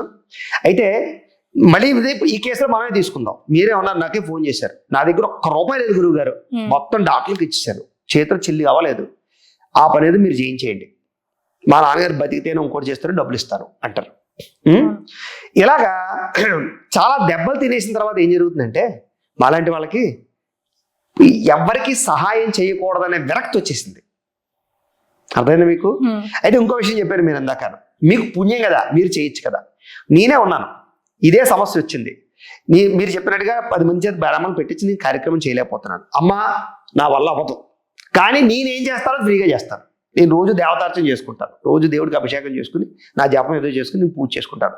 అందులో మీ నాన్నగారి గోత్రాల పేర్లతోటి నేను ఉచితంగా పూజ చేస్తాను, ఆయన అదృష్టం అంటే బతుకుతాడు అని చెప్తాను. తప్ప నేను ఈ మాటలు నమ్మి, ఏది జనాలు చెప్పి ఈ మాటలు నమ్మి మా ఆయన బతికితే మీకు పడుకొచ్చి ఇస్తామండి, అది మాకు పని అయితే మీకు ఇస్తామండి, మీరు చేసేయండి అనడానికి పూర్వం రోజుల్లో మనుషులు ఎవ్వరూ లేరు. ఎంతెందుకు మాకే మిమ్మల్ని మీరు జాగ్రత్తగా చెప్పి డబ్బులు వేస్తామంటే ఆవిడ వేయడు. రెండోది, ఇప్పటికీ మేము ఎన్ని దెబ్బలు తింటామో తెలుసా? పూజలు చేయించుకుని ఏంటి సగం కొన్ని డబ్బులు ఇచ్చి మిగతా చేయించకుండా మానేసిన వాళ్ళు, పని అయ్యాక కనపడకుండా పోయిన వాళ్ళు ఎన్నో మంది ఉంటూ ఉంటారు. మేము దెబ్బలు తింటూ ఉంటాం. అంటే ఇది వరకు అలా ఉండేది, కొంచెం ధర్మం న్యాయం, బ్రాహ్మణ డబ్బులు తినకూడదు, తింటే మనకి అక్కడికి రావు అని. ఇప్పుడు అలా కాదు, అందరూ మమ్మల్ని కూడా వాడుకోవడానికి ప్రయత్నం చేస్తున్నారు. ఇక్కడ బ్రాహ్మణుల దగ్గర ఉన్న సమస్య కూడా చెప్తాను మీకు. ఇప్పుడు బ్రాహ్మణులు ఏంటంటే ఏ రోజు డబ్బులు ఆ రోజు ఇవ్వకపోతే వాళ్ళు రావట్లేదు తర్వాత రోజు. కారణం ఏంటి? వాళ్ళకి డిమాండ్ పెరిగిపోయింది, అందరూ పిలిచేవాళ్ళు వాళ్ళని నా దగ్గరికి రావాలంటే. అవునండి, ఇది నిజం. 90% డబ్బులు ముందేస్తేనే వస్తున్నారు, ఆ 10% పోతే పోయిందిలే అనుకుంటున్నారు. అన్నిట్లలో అలాగే ఉన్నారు కదా. అలాగే మా పరిస్థితి ఇప్పుడు నా దగ్గరికి నాకు బ్రాహ్మణ్ రావాలంటే నేను ఆ రోజు డబ్బులు ఆ రోజు ఇవ్వాలి వాడికి. ఒరే వాడికి బాగోలేదురా, ఒంట్లో బాగోలేదురా, వాడిని బతికేక ఇస్తారా, లేకపోతే వాడికి బాగుంటే ఇస్తారా అన్నాం అనుకోండి, గురుగారు వాడికి పిలవకండి మాకు ఖాళీ లేదని చెప్తున్నారు. అర్థమైందా? ఎందుకంటే వాళ్ళకి డిమాండ్ ఎక్కువైపోయింది. అంచేత ఇన్ని కారణాల చేత మనం కారణంగా చెప్పాల్సి వస్తుంది. అమ్మ మీరు దయించి ఏమనుకోవద్దు, బ్రాహ్మణ డబ్బులైనా ఇచ్చుకోగలగండి, లేదా డైరెక్ట్గా వచ్చి మీరు ఇచ్చుకోండి అని చెప్తున్నాను తప్ప. అంటే ఇవన్నీ ఎలా ఉన్నాయంటే ఈ ప్రస్తుత కాల పరిస్థితులు ఇవన్నీ కూడా ఎటు తేల్చలేని పరిస్థితులు ఉన్నాయి. అర్థమైందా మీకు? అటు జనాల్లోనూ తప్పులు ఉన్నాయి, ఇటు వేళ్లలోనూ తప్పులు ఉన్నాయి. అంటే ఇక నేను ఒకటే చెప్తాను, ఇప్పుడు నాలాంటి వాడే ప్రాణాపాయ పరిస్థితిలో ఉన్నవాడికి లక్షలు తీసుకోవడం తప్పు అంటాను. అది దానికి ఎంత ఖర్చు అవుతుందో తీసుకోవడంలో తప్పు లేదంటారు. ఏం చేత డాక్టర్లు బోల్ డబ్బులు పోగేస్తున్నారు. ఎందుకంటే దైవ బలంతో కూడుకున్నటువంటి ఆపరేషన్ సక్సెస్ అవుతాయి అలాంటి పరిస్థితుల్లో. అంటే మనం బలం ఇవ్వాలి, తప్పేముంది అందులో? లేదా మనం చేయగలిగింది మనం చేసామనుకోండి. ఎన్నో కేసులు చూసాం కాబట్టి. అదే మీకు చాలా మంది డాక్టర్లు కూడా సజెషన్ చేసి వాళ్ళు చూడమన్నారు తెలుసా మా విషయంలో. అంటే ఇలా అన్నారని ఏమనుకోవద్దు. చాలా మంది డాక్టర్లు సీరియస్ కేసులు వస్తే కొంతమంది డాక్టర్లు ప్రత్యేకంగా అమ్మా మా చేతిలో కన్నా దైవం మీద ఇక్కడ ఆధారపడింది, ఇది మా ప్రయత్నం మేము చేస్తున్నాం అని చేత నా మాట విని వాళ్ళ గురువు గారు అన్నారు, ఎందుకైనా ఒకసారి జాతకం చూపించుకుని జాగ్రత్త పడండి నేను చెప్పే డాక్టర్లు చాలా మంది ఉన్నారు తెలుసా ఈ రోజుల్లో. అంటే వాళ్ళ పేర్లు చెప్పకూడదు, అలా చెప్తే మళ్ళీ ప్రపంచంలో పెద్ద సమస్య అవుతుంది. డాక్టర్లు ఏంటి జ్యోతిష్యాన్ని ఎంకరేజ్ చేయడం ఏంటి, పూజలు ఎంకరేజ్ చేయడం, వాళ్ళ పని మానేసి వాళ్ళ ఆపరేషన్ చేసుకోకుండా అని కూడా చాలా మంది వితండవాదం చేస్తూ ఉంటారు. కానీ డాక్టర్లకు కూడా తెలుసు, ఎందుకంటే వాళ్ళకే సమస్యలు వచ్చినప్పుడు కూడా వాళ్ళు కూడా దైవ బలంతో వాళ్ళ వైద్యాలు చేసుకున్నారు. అర్థమైందా? నిజంగా అంటే నాకు ఇది అంటే ఒక క్వశ్చన్ ఉంది, నాకే కాదు జనరల్ చాలా మందికి ఈ డౌట్ అయితే ఉంటుంటది. ఫర్ ఎగ్జాంపుల్ ఒక పెద్ద యాక్సిడెంట్ అయింది, డాక్టర్స్ ఒక 10% అసలు ఛాన్స్ కూడా లేదని చెప్తున్నారు. అలాంటి టైంలో మనం ఎక్కడో ఒక మన ఇంట్లో పెద్దవాళ్ళు వీళ్ళు ఉండి పలానా హోమం చేపిద్దాం, పలానా అది చేపిద్దాం, ఇది చేపిద్దాం, దానివల్ల బతుకుతాడేమో అని చెప్పి నార్మల్ గా మాట్లాడుతూ ఉంటాం కదా. ఇలాంటి హోమాలు కానీ పూజలు కానీ చేస్తే ఈ రోజుల్లో, నేను ఒకప్పుడు పూర్వం గురించి మాట్లాడట్టే, పర్టికులర్ గా ఈ రోజుల్లో నిజంగా హోమాలు లేదంటే పూజలు చేస్తే చచ్చిపోయే మనిషి బ్రతుకుతాడా? ఖచ్చితంగా. మీకు ప్రతి జాతకంలోనూ గండాలను ఉంటాయండి. ఓకే, మృత్యు గండాలు అంటారు వాటిల్లే. కంపల్సరిగా ఆ సమయంలో యాక్సిడెంట్లు అవ్వడాలు, హాస్పిటల్ పాలవడాలు, శస్త్రచికిత్సలు ఖచ్చితంగా జరుగుతూ ఉంటాయి. అది ముందే గ్రహించాం అనుకోండి, ముందుగా మనం దానికి సింపుల్ గా సొల్యూషన్స్ ఉంటాయి. తాత్కాలిక జపాలు చేసి కొన్ని రకాల హోమాలు చేసి అసలు అది అంత పెద్ద సీరియస్ అవ్వకుండా చేయొచ్చు. అర్థమైందా? First point. లేదు అవి ఏం చూసుకోలేదు, సడన్ గా ప్రమాదం జరిగింది, ఆ సమయంలో జాతకం చూసినా అంటే ఏం లేదు. ఫస్ట్ ఇప్పుడు దానికి కూడా కామన్ విషయమే, ముందే మనకి జబ్బులు వస్తాయని తెలిసామనుకోండి, ప్రిడిషియల్ గా మనం జాగ్రత్తలు తీసుకుని మెడిసిన్స్ తోటి పోతుంది. తెలుసుకోకుండా ఉన్నాం అనుకోండి ఆపరేషన్ జరుగుతుంది. అలాగే ఇది కూడా ఇది జరుగుతుంది అని తెలిసినప్పుడు చావులు అనేవి ఉండవుగా. చావులని ఉండకపోవడం కుదరదు. భగవంతుడు ఎందుకంటే ఇప్పుడు ఈ రోజు ఇప్పుడు ఒక పంతులు గారికి వెళ్ళి నార్మల్ గా అడిగితే ఆ పలానా డేట్ పలానా టైం కి మీరు బయటకు వెళ్ళకండి, మీకు యాక్సిడెంట్ అయితే చనిపోయే అవకాశం ఉంటది అని ఇలా చెప్పినప్పుడు అలా ముందే జాగ్రత్తలు తీసుకుని ఉంటే అందరూ ఇంట్లోనే ఉంటే అలా కుదరదు కదా. అలా కదమ్మా, మీకు గండం ఉంది లేదా మృత్యుగండం ఉంది లేకపోతే దోషం ఉంది మార్గదశ ఉంది అని తెలిసినప్పుడు మీరు బయటికి వెళ్ళొద్దు, వాహనాలు నడపొద్దు అని చెప్పినా కూడా కర్మను ఎవడు తప్పించలే. ఇంకా అదే అంటున్నా, కర్మను తప్పించలేమని తెలిసినప్పుడు ఈ పరిహారం చేయడం వల్ల మనం ఏం కర్మ తగ్గుతుంది. తప్పదు, తగ్గుతుంది. చావు కొన్ని రోజులకి పోస్ట్ పోన్. అది కూడా కాదు, చెప్తాను మీకు దానికి ఎగ్జాంపుల్ చెప్తాను మీకు. ఫర్ ఎగ్జాంపుల్ గా నేను ఎవరికో చెయ్యి ఇరిగే అవకాశం ఉంది, కాలు ఇరిగే అవకాశం ఉంది, శని బాగోలేడు, ఏళ్ళు నడిచి నడుస్తుంది, ఇంకోటి అష్టమశని నడుస్తుంది, జాగ్రత్తగా ఉండు, వాహనాలు ఎక్కువ నడపకు, లేకపోతే ఎవరి వాహనం మీద వెళ్ళకు, ర్యాష్ గా డ్రైవింగ్ చేయకు అని చెప్తారు. వాడు వాహనాలు ఒకటి నడవడం మానేశాడు, కానీ ఇంట్లో బాత్రూంలో పడ్డాడు, కాలు ఇరిగిందా లేదు? ఇరిగింది. అంటే దానికి ఇదే కారణం ఉండదు, ఏదో రకంగా జరుగుతుంది అది. కానీ అదే మనం ముందర తెలుసుకుని దానికి ముందుగా దానికి ఏ జపాలో హోమాలు చేయించుకున్నాం అనుకోండి, వాడు పడతాడు, కాలు అయితే విరగదు, తొక్కలేస్తుంది, చిన్న ప్యాక్చర్ అవుతుంది. అలా అయితే ప్రతి ఇంటికి ఒక బ్రాహ్మణుడు ఉండాలి కదా ఎవ్రీడే చూడడానికి. అలా అవసరం లేదు కదా. ఎలా చూసుకుంటాము? ఇప్పుడు నాకు నేను ఈ రోజు జాతకం చూపించుకున్నాను, ఈ వారం వరకు లేదంటే ఈ ఇయర్ వరకు చెప్తారు. సో అంటే మళ్ళీ నేను కంటిన్యూగా చూపించుకుంటూనే ఉండాలి. అలా కాదు, కంటిన్యూగా రోజు ఇప్పుడు ఇలానే అవుతుంది. దీనికి ఎగ్జాంపుల్ చెప్తాను. నేను నాకు విటమిన్స్ మినరల్స్ తక్కువగా ఉంటున్నాయి, లేకపోతే జబ్బులు ఏమున్నాయి, రోజు నేను డాక్టర్ దగ్గరికి వెళ్ళి చెకప్ చేయించుకుంటానా? హెచ్బిఎవన్సీ ఉంది, వెళ్తాము పలానా ప్రాబ్లం ఉంది అని చెప్తాడు. అమ్మ నీకు హిమోగ్లోబిన్ తక్కువ ఉంది, ఇది తినమ్మా ఫుడ్ అని ఒకటి ఇస్తాడు లిస్ట్. దాన్ని బట్టి తింటాము. ఒక 3 months తర్వాత వెళ్ళి మళ్ళీ టెస్ట్ చేయించుకుంటాం, నార్మల్ ఉందంటే నార్మల్ ఉంది, లేదు అంటే కనుక మళ్ళీ టాబ్లెట్స్ మళ్ళీ సేమ్ ఇవే యూజ్ చేస్తూ ఉంటాము. ఎలాగైతే డాక్టర్ దగ్గర కొంచెం తేడాగా అనిపిస్తుంది ఆరోగ్యం ఉన్నప్పుడు వెళ్తామో, అలాగే మన సిచ్యువేషన్ కూడా ప్రయత్నాలు చేస్తుంటే సక్సెస్ అవ్వటం లేదు, బిజినెస్ లో లాసులు వస్తున్నాయి, మెంటల్ టెన్షన్ ఎక్కువైపోయింది, ఆరోగ్యం పాడైపోతుంది, మ్యారేజ్ అవటం లేదు, పిల్లల కోసం ప్రయత్నం చేస్తున్నా అవటం లేదు అన్నప్పుడే జ్యోతిష్యం దగ్గరికి రావాలి. ఊరికే రోజు జ్యోతిష్యం దగ్గర చూపించుకున్నాం అనుకోండి, నాలాంటి భయపెడతాడు, నీకు ఏదో అయిపోతుంది, అది అయిపోతుంది, ఇది అయిపోతుంది అని. అంచేత మేమే చెప్తాం, ఎవడైనా ఫోన్ చేశాడు ఊరికే ఎందుకయ్యా ఫోన్ చేస్తాం, ఏదైనా సమస్య ఉంటే ఫోన్ చేయి. అర్థమైందా? ఇప్పుడు డాక్టర్ గారి దగ్గరికి వెళ్ళినా కూడా మనం ఏ జబ్బు లేకుండా డాక్టర్ గారు ఉత్తరి జనరల్ చెకప్ వచ్చామన్నాం అనుకోండి, సరే అండి మామూలుగా విటమిన్స్ మినరల్స్ మల్టీవిటమిన్ టాబ్లెట్స్ అని రాసిస్తాడు. అంటే ఏదో ఒకటి కారణంగా ఊరికే పంపరు. అలాగే మాలాడి వాళ్ళ దగ్గరికి వచ్చినా కూడా ఊరికే చెప్పం, రోజు అయ్యప్ప స్వామికి దండం పెట్టు, లేకపోతే వెంకటేశ్వర స్వామికి దండం పెట్టు, 7 శనివారాలు వ్రతం చేయో, ఇంకోటి చేయో చెప్తాం. అర్థమైందా? లేదండి, ఇందులో ఒక చిన్న కరెక్షన్ ఉంది. ఇది చెప్పడంతో పాటు ఇందులో ఒక చిన్న లిటికేషన్ పెడతారండి కన్ఫర్మ్. ఎందుకంటే ఇప్పుడు మీరు చెప్పిన ఈ వ్రతాలు చేయడం వల్ల కిరాణా కొట్టోడు బాగుపడతాడు, కానీ అందులో పంతులు ఎలా బాగుపడతాడు? సో పంతులు బాగుపడాలి, పంతులకి డబ్బులు రావాలి అంటే ఏదో ఒక చిన్న లిటికేషన్ పెట్టాలి.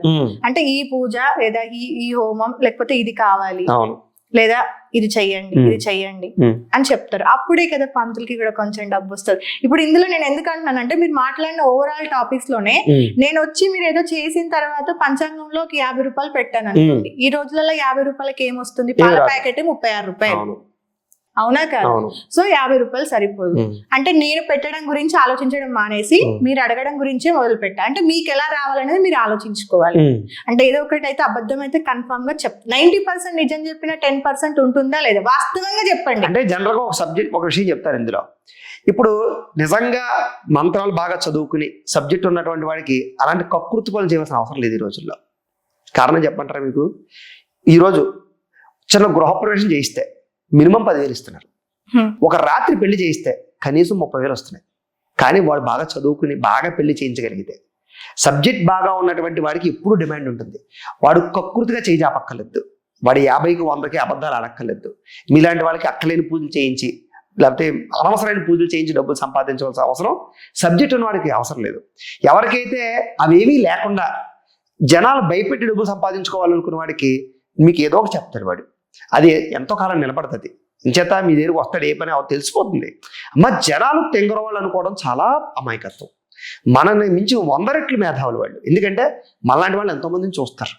ఎప్పుడైనా ఒక డాక్టర్ గారి దగ్గరికి వెళ్ళినప్పుడు ఆరోగ్యం సెట్ అవ్వలేదనుకోండి, డాక్టర్ మార్చేస్తారా తప్ప ఆ డాక్టర్ దగ్గరికి వెళ్ళటం లేదమ్మా. అలాగే ఆస్ట్రాలజీలు కూడా పూజలు కూడాను నాకు కానండి. జనరల్ ఇది ఇక వెరీ మీరు ఫన్నీ క్వశ్చన్ అనుకోండి, జనరల్ గా పంతులు సెలబ్రిటీస్ కి ఒకలాగా, మిడిల్ క్లాస్ వాడికి ఒకలాగా, అవును. పూర్ వాడికి ఒకలాగా ఉంటారు. అంటే కొంతమంది రిచ్ పీపుల్ నే మేము చూస్తాం, వాళ్ళ జాతకాలే చూస్తాం. అవును.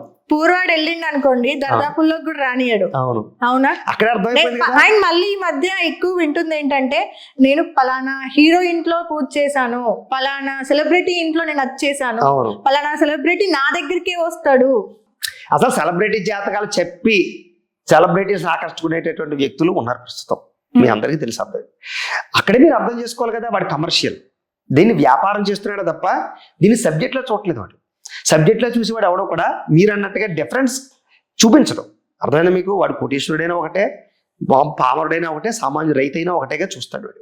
కానీ ఎవరికైతే దీని మీద డబ్బు సంపాదించాలని జ్యోతిష్యంలోకి వచ్చాడో వాడు టార్గెట్ వాళ్ళు ఎక్కడేస్తాడు? సినిమా హీరోయిన్కి జాతకాలు చెప్పి, సినిమా వాళ్ళకి పూజలు చేయించారని చెప్పి, వాళ్ళు నేను చెప్తేనే వాళ్ళు విడిపోయారని చెప్పి, ఇలాగ వాళ్ళు ప్రమోట్ చేసుకుంటాడు వాడు. అర్థమైందా?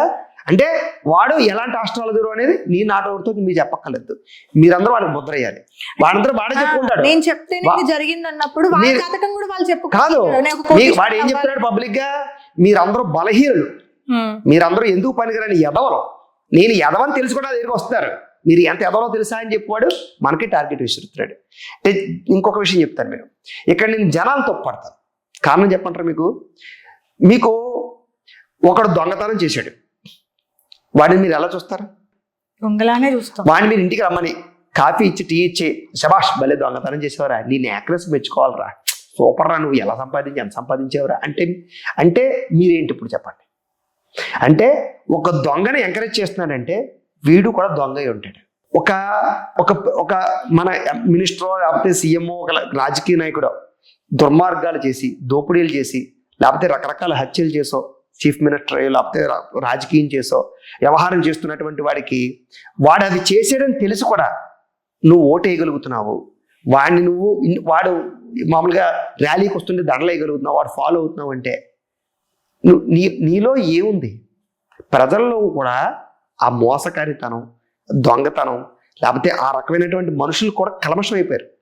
అంటే వీళ్ళు కూడా అలా ఉన్న కారణం చేత అలా ఎంకరేజ్ చేయగలుగుతున్నారు అలాంటి వాళ్ళు. అర్థమైందా మీకు? అంటే మోసగాళ్ళని కూడా ఎంకరేజ్ చేయగలుగుతున్నారంటే వీళ్ళు మోసగాళ్ళు కాబట్టి. వాళ్ళు ఏం చెప్తున్నారు? నీకు అక్రమంగా డబ్బులు రావాలా, వశీకరణంతో అమ్మాయిలు రావాలా, ఏదేదో అయిపోవాలా, ఇంకా నేను బలిహారణ పూజలు చేయిస్తాను, తాంత్రిక పూజలు చేయిస్తాను, నా దగ్గరికి ఎదవలే రండి, మీరు బిజినెస్ చేసి వాళ్ళు రండి, మీరు కోటీశ్వరులు అయిపోవాలంటే రండి, అక్రమంగా డబ్బు కేసు నుంచి బయటపడిపోవాలంటే రండి, మీరు మటర్లు చేసి దాన్ని తప్పించుకోవాలంటే నా దగ్గరికి రండి, నేను తాంత్రిక పూజలు చేస్తాను, అవి చేస్తాను, ఇవి చేస్తాను. అంటే నేను ఎదవనే, ఎదవలు ఎవరు నా దగ్గరికి రండి అని పబ్లిక్ గా చెప్తున్నారు. నిజంగా ఈ తాంత్రిక పూజలు మీరు అంటున్నట్టు వశీకరణాలు ఇవన్నీ వర్కౌట్ అయితే? ఖచ్చితంగా వర్కౌట్ అవుతాయి. ఉంది, దాని విధానం ఉంది. కానీ ఈ రోజుల్లో మీరు అనుకున్న సోకాల్డ్ ఆస్ట్రాలజర్స్ కి ఏమి కించెత్త తెలియదు. దాని పేరు చెప్పి, చెట్టు పేరు చెప్పి కాయలు అమ్ముకుంటున్నారు. మీరందరూ వెర్రి వెంగళప్పల్లా వాళ్ళు ఫాలో అవుతున్నారు తప్ప ఏ లేదు. మీరు కూడా ఏం చేస్తున్నారు? ఆయనకి ఏ కారు ఉంది, ఆయన దగ్గరికి ఎవడొచ్చాడు, పెద్ద పెద్ద హీరోయిన్ వచ్చాడా, వాడు ఏదో హడావుడి చేశాడా, వాడికి ఏ ఫామ్ హౌస్లు ఉన్నాయి, వాడి డబ్బు చూసి, వాడి హోదా చూసి మీరు వాడి దగ్గరికి వెళ్తున్నారు తప్ప ఒక మనిషి అవసరం ఇంకొకటికి లాభం ఏం అవసరం లేదు. మిమ్మల్ని రేపు పొద్దున మాతాజీని చేస్తాను నేను, పందిమా? నాకు వద్దండి, వద్దు నాకు. దాని మించిన మాతాజీని చేయగలను. నాకు వద్దు. మీకు వద్దని కాదు, మీకు వద్దు కావచ్చు. ఈ రోజుల్లో జనాలు ఎలా తయారయ్యారని చెప్తున్నాను నేను. జనాలు మిమ్మల్ని మాతాజీగా నమ్మాలంటే మీ దగ్గరికి 10 మంది హీరోయిన్లో, 10 మంది అఫీషియల్స్నో నేను ఏదో రకంగా తీసుకొస్తాను, వాళ్ళకి ఏదో చెప్పి 4 ఫోటోలు తీస్తాను. చూద్దురు గారి జనాలు అలా మీరు వెంటపడతారు, మీ వెనకాల మీరే టాపర్. అర్థమైందా? మిమ్మల్ని ఎలా తీసుకొస్తాను తెలుసా? 4 బెంచ్ కార్లో తీసుకొస్తాను, మంచి సెక్యూరిటీ ఇస్తాను, మీకు 4 బాడీ గార్డులు పెడతాను. అయిపోయింది అంతే. మీరు ఏం చెప్తారో అనవసరం జనాలకి, మీరే నెంబర్ 1 ఆస్ట్రాలజర్. ఇలా చేయడం వల్ల రాను రాను జనాలు వాళ్ళ భవిష్యత్తు లేకపోతే రాబోయే తరాలకి ఏమందిస్తున్నట్టు? వీళ్ళకి ఒకటి చెప్తాను వింటారా? వీళ్ళు ఎలాంటి వాళ్ళు తెలుసా మీకు? బాతు గుడ్లు పెడుతూ ఉంటే రోజు గుడ్డు పెట్టడం ఏంటి, ఒకేసారి బాతుని చంపేస్తే అన్ని గుడ్లు తినేసి అనుకున్న మూర్ఖతులు వీళ్ళందరూ కూడా. వీళ్ళు లాంగ్ టర్మ్ లో ఇందులో ఉండడానికి రాలేదు. వీళ్ళు అర్థమైందా? వీళ్ళు షార్ట్ టర్మ్ లో డబ్బులు సంపాదించేసి దాన్ని రియల్ ఎస్టేట్ లోను, వ్యాపారాలను పెట్టేసుకుని ఇతర దేశాలు పోయి ఎంజాయ్ చేయడానికి ప్రయత్నం చేసే వ్యక్తులు తప్ప దీన్ని నమ్ముకుని బతకడానికి రెడీగా లేరు. అందుకనే మేము ఆ షాప్ పెట్టుకుంటాం, ఈ షాప్ పెట్టుకు, ఇది కాకపోతే నాకు ఇంకోటి ఉందని మాట్లాడుతున్నాం. ఓకే, అర్థమైందా? పబ్లిక్ అంటే జనాలకి చెప్పేస్తారు, జనాలు అది విని వెళ్తున్నారంటే వెళ్తున్నారు. ఇక్కడ వాళ్ళదైతే తప్పు. వాళ్ళు దేవుళ్ళు, వాళ్ళు నిజాయితీ పరులు, వాళ్ళని ఏం అనడానికి ఒప్పుకోను నేను. తప్పు ఎవరిది? జనాలది. అంతే. వాళ్ళు మారకపోతే వీళ్ళు ఎలా మారతారండి? ఈ మధ్య ఇంకెక్కువ ఇంకో విషయం చెప్తాను, వాళ్ళ వల్ల వీళ్ళు ఫాలోవర్లు వాడిని చూసి వాడికి ఎలా తయారవడానికి వాడి శిష్యులుగా తయారవుతున్నారు. అర్థమైందా? ఎందుకంటే ట్రెండ్ బాగుంది అది. ఈ రోజుల్లో దుర్మార్గులకి నేను దుర్మార్గుని చెప్పుకుంటూ అలా చేసే ఆస్ట్రాలజర్స్కి మంచి ఫాలోయింగ్ ఉన్నప్పుడు వాడు అలా ఆ రాంగ్ రూట్ లోకి వెళ్తున్నాడు తప్ప మాలాంటి వాళ్ళు ఏం పట్టించుకోవట్లేదు జనాలు. ఏమి అర్థమైందా మీకు? అది ఈ మధ్య ఇంకోటి ఎక్కువ మరీ అది మూర్ఖత్వమా ఇంకేదో తెలియదు కానీ 9 నెలలు మోసిన తర్వాత ఒక ప్రెగ్నెంట్ ఉమెన్ నొప్పులు వచ్చినప్పుడు బిడ్డను కనకుండా ఆమె పాప ఏ టైంకి రావాలో, పాప గాని బాబు గాని ఏ టైంకి రావాలో రానియకుండా పంతులు పెట్టిన ముహూర్తం ప్రకారంగా ఈ టైంకి రావాలంటే ఆ టైంకి కోపించుకుంటారు హాస్పిటల్లో. శభాష్, అద్భుతమైన క్వశ్చన్. అది ఎంతవరకు వాస్తవం? ఇక్కడ ప్రధానమైన సమస్య చెప్పమంటారా మీకు?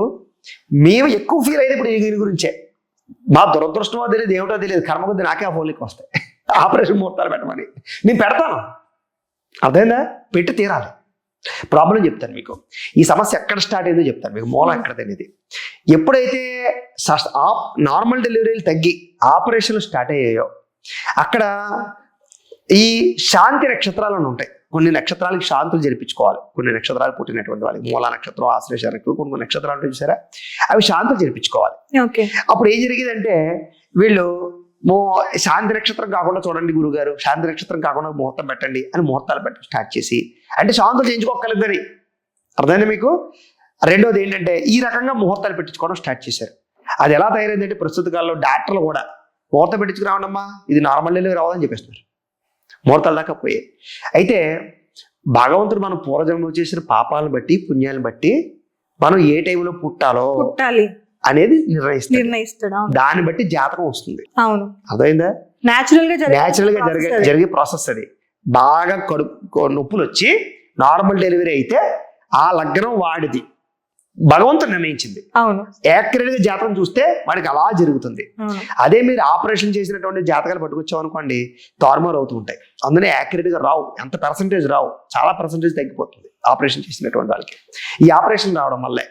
అయితే నేనే ఉన్నాను, నాకు ఆపరేషన్ చేయడం అంటే అసలు ఇష్టం, ఆపరేషన్ ముహూర్తం పెట్టడం అంటే అసలు ఇష్టం ఉండదు. నేను ఒకటే చెప్తాను జనాలకి, పుట్టుకి చావుకి అసలు ముహూర్తం లేదు. ఎగ్జాక్ట్లీ. పుట్టి పుట్టడానికి ఎవడైనా పుట్టడం అసలు శాస్త్రంలో లేదు కదా, నేను ఎలా పెడతాను?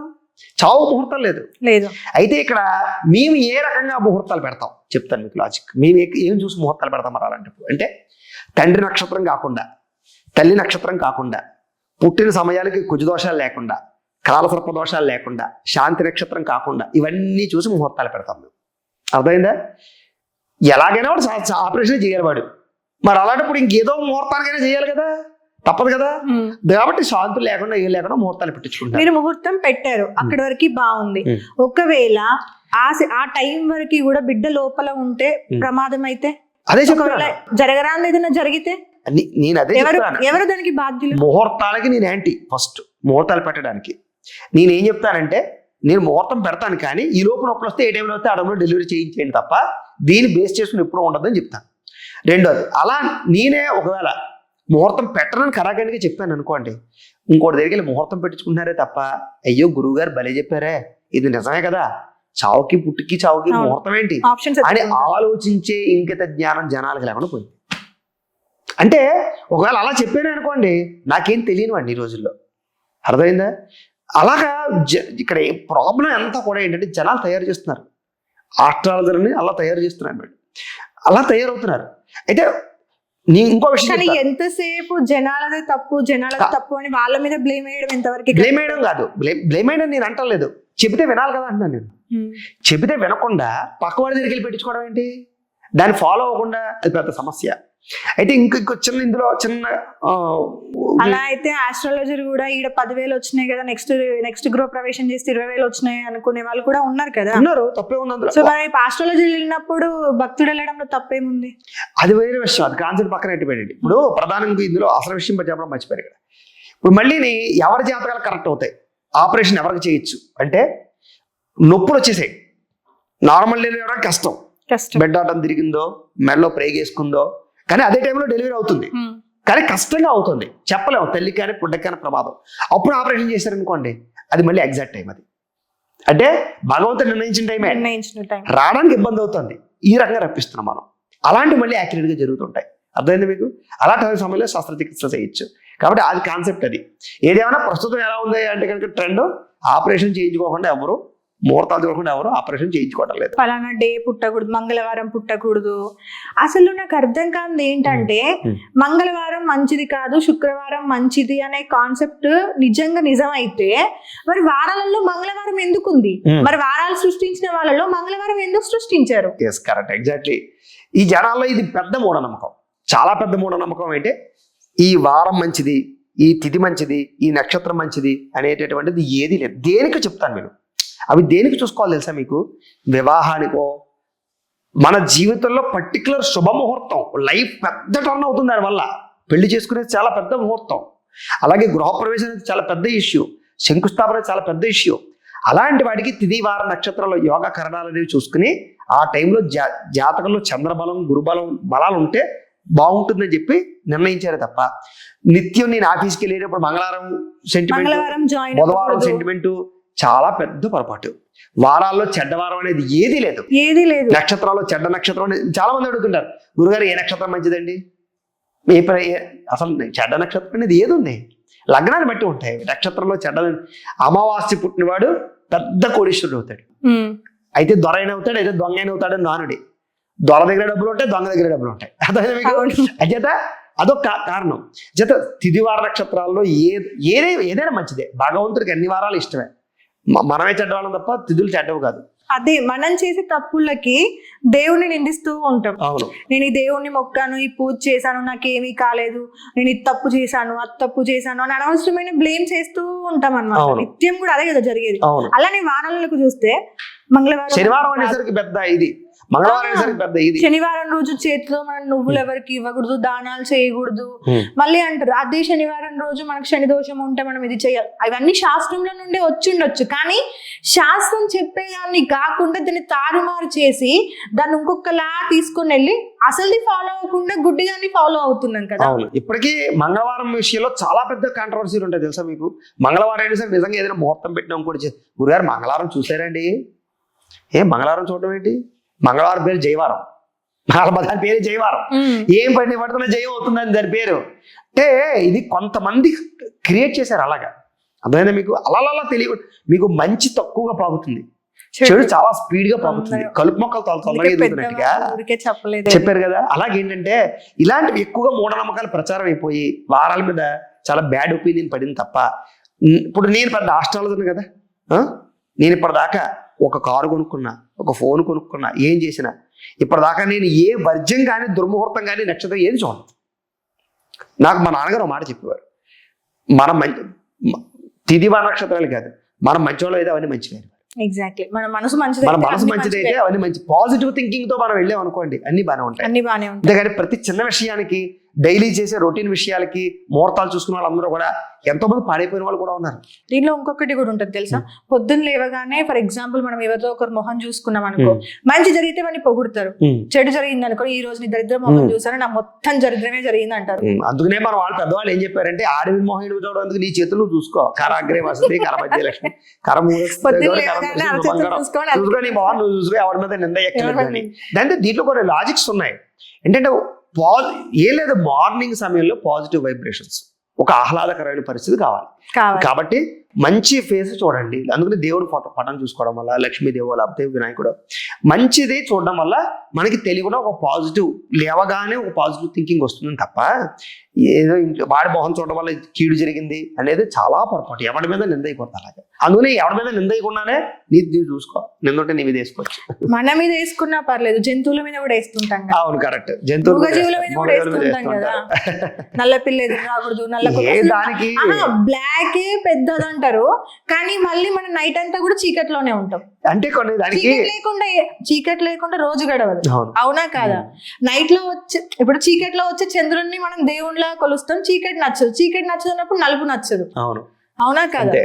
కానీ మంచి మంచి కార్యాలన్నీ రాత్రుల్లోనే జరుగుతాయి అంట. రాత్రి ముహూర్తాలు ఎలా అండి ఇవన్నీ లింకప్ ఎలా చేస్తారండి? నల్ల పిల్లిని చూడకూడదు, నల్ల వస్తువులు వేసుకోకూడదు. అంటే దీనికి కొన్ని రకాల ప్రత్యేకమైనటువంటి శాస్త్ర ప్రమాణాలు కొన్ని ఉన్నాయి ఎదురుకి. అంటే దీనికి సంబంధించిన విషయాల్లో ఒకళ్ళు ఎదురొస్తే ఒకటని, దానికి చాలా బలమైనటువంటి ఆంతరంగిక కారణాలు చాలా ఉన్నాయి. మన వాళ్ళు పూర్వీకులు ప్రతిదీ కూడా శాస్త్రం అని ఎందుకు చెప్పారంటే, రొటీన్ గా చెప్తే పూర్వీకులు ఎవరికి కూడా, అంటే అప్పట్లో అన్ఎడ్యుకేటెడ్ ఎవరికి కూడా సైంటిఫికల్ థింకింగ్ ఉండేది కాదు. ఫర్ మీరు అన్నట్టుగా నల్ల పిల్లి లేదా పిల్లో ఎదురొస్తే వెళ్ళకూడదు, రాత్రి ఎదురొస్తే వెళ్ళకూడదు, సంథింగ్ ఏదో. అది పూర్వకాలం ఏంటంటే అంత వీధి దీపాలు అవి ఉండేవేం కాదు. పిల్లి కళ్ళు ఎప్పుడు రిఫ్లెక్టింగ్, అర్థమైందా? ఆ రిఫ్లెక్టింగ్ కి మనకి దారి సరిగ్గా కనపడదు, కన్ఫ్యూజ్ అవుతాం. అందుకని ఎదురొస్తే ఆగిపో 2 సెకండ్లు ఆగేది పక్కకి వెళ్ళగానే వెళ్ళిపో. అంతేగాని దాన్ని తిట్టుకుని దాన్ని ఏదో అయిపోయినది పనికిరాందని కాదు అక్కడ అర్థం. ఆ రిఫ్లెక్షన్ ఎప్పుడైనా సరే మనం రోజు బండి మీద వెళ్ళేటప్పుడు కంటికి రిఫ్లెక్షన్ వస్తే ఏం చేస్తాం? పక్కన ఆగుతామా లేదా? కళ్ళు కనపడతాయి లేదా? అలాగే దాని కంటికి రిఫ్లెక్షన్ ఎక్కువ పిల్లికి, దాని మూలాన అది ఎదురు పనికిరాదు తప్ప దాని ఏదో ఎదురొస్తే ఇంకా పని అవ్వదను ఇంకోటను. 9-5 సెకండ్లు కూర్చొని వెళ్ళమంటారు. అవును, తుమ్మినప్పుడు ఎప్పుడు కూడా అదే చెప్తున్నాను. ప్రతి దానికి సైంటిఫికల్ గా మనకి శాస్త్ర ప్రమాణం ఉంది. తుమ్ము అనేటటువంటిది ప్రతి మనిషి జీవితంలోనూ కూడా కొన్ని సెకండ్ల పాటు హార్ట్ ని ఆఫ్ చేసి మళ్ళీ ఇచ్చేస్తుంటుంది. సో ఆ సమయంలో నువ్వు ఓవర్గా రియాక్ట్ అయ్యావనుకో కొంచెం ఇబ్బంది అవుతుంది. కాబట్టి తుమ్మినప్పుడు ఒకసారి ఆగు, ఎందుకంటే హార్ట్ కొంచెం మళ్ళీ అడ్జస్ట్ అవ్వాలి, మళ్ళీ ప్రయాణం చేయి. దాంట్లో సైంటిఫికల్ రీజన్ అది. దాన్ని మన వాళ్ళు సెంటిమెంట్ గా పెట్టకపోతే పూర్వీకులకి విషయాలు అర్థమవు, అదని అలా చెప్పారు. దాని మీకు అంతేగానే దాన్ని అపశకునంగా భావించకూడదు. తుమ్మితే ఆగాల్సింది వాళ్ళు, నష్టం జరిగేది తుమ్మినోడికి. అవును, నేను తుమ్మడం వల్ల మీరు వెళ్తే ఏ ప్రమాదం జరగదు. ఏదైనా జరిగితే దానికి మీరు కాపాడడానికి ఉండాలి. దాంట్లో కూడా ఇంకొకటి ఉంది లాజిక్. 2 తుమ్ములు మంచివని మళ్ళీ అర్థమైందా? ఇది నాకు తెలియదు. అవును, ఒకటి కాకుండా 2 తుమ్ములు మంచివి. అలాగే పూర్వ పుష్పవాసిని స్త్రీ ఎదురొచ్చింది, వెళ్ళకూడదు. దీనికి రీజన్ ఏంటి? వెళ్తే అపశకునం అని కాదు. అంటే మాయలోనే కొంతమంది, మా మామగారే ఉన్నారనుకుందాం, ఆవిడ బాగు పూర్వశ వాసిని, ఆవిడ ఎదురు రమ్మని వెళ్ళేవారు, ఆవిడ ఆయన జయమయ్యేది. అంటే ఇక్కడ దానికి కారణం ఏంటంటే వాళ్ళు భర్త పోయి ఉన్నటువంటి వ్యక్తులు మనం చూసేసరికి మనం ఎమోషన్ అవుతాం. మనం మంచి శుభకార్యానికో ప్రయాణానికి వెళుతున్నప్పుడు పూర్వం ఆ ఎమోషన్స్ ఉండేవి. భర్త పోయిన ఆవిడ వచ్చింది అనుకోండి, అది అప్పట్లో తెల్ల గుండు కొట్టించుకుని తెల్ల చీర కట్టుకుని ఎదురు వచ్చింది అనుకోండి, మనం తెలియకుండానే కొన్ని క్షణాల పాటు కొన్ని నిమిషాల పాటు అయ్యో భర్త పోయిందే అని జాలి దయ వెళ్ళిపోయి, కొన్ని రోజులు వాళ్ళ భర్త గుర్తొచ్చి, వాళ్ళతో మనకున్న రిలేషన్లు గుర్తొచ్చి, ఆ బాండింగ్ గుర్తొచ్చి కొంచెం సిక్ అయ్యి వీక్ అవుతాం. ఆ ఎనర్జీ డ్రాప్ అవుతుంది, నెగిటివ్ ఎనర్జీ క్రియేట్ అవుతుంది అక్కడ. ఆ కారణంగా ప్రయాణం చేసాం అనుకోండి, కొంచెం మనం డిస్టర్బ్ అవుతామని తప్ప వాళ్ళు ఎదురొస్తే మనకి హాని జరుగుతుంది అందులో రీజన్ కాదు అది. అంటే ప్రతి దానికి రీజన్ ఉంది, దాన్ని పాటించవలసిందే. కానీ అది మూఢనమ్మకంగా పాటించి, అంటే అవతల వాళ్ళని అసహించుకునే పాటించకూడదు. శవం ఎదురొస్తే మంచిది అంటాం కానీ ఇంటికి పోకూడదు అంటారు.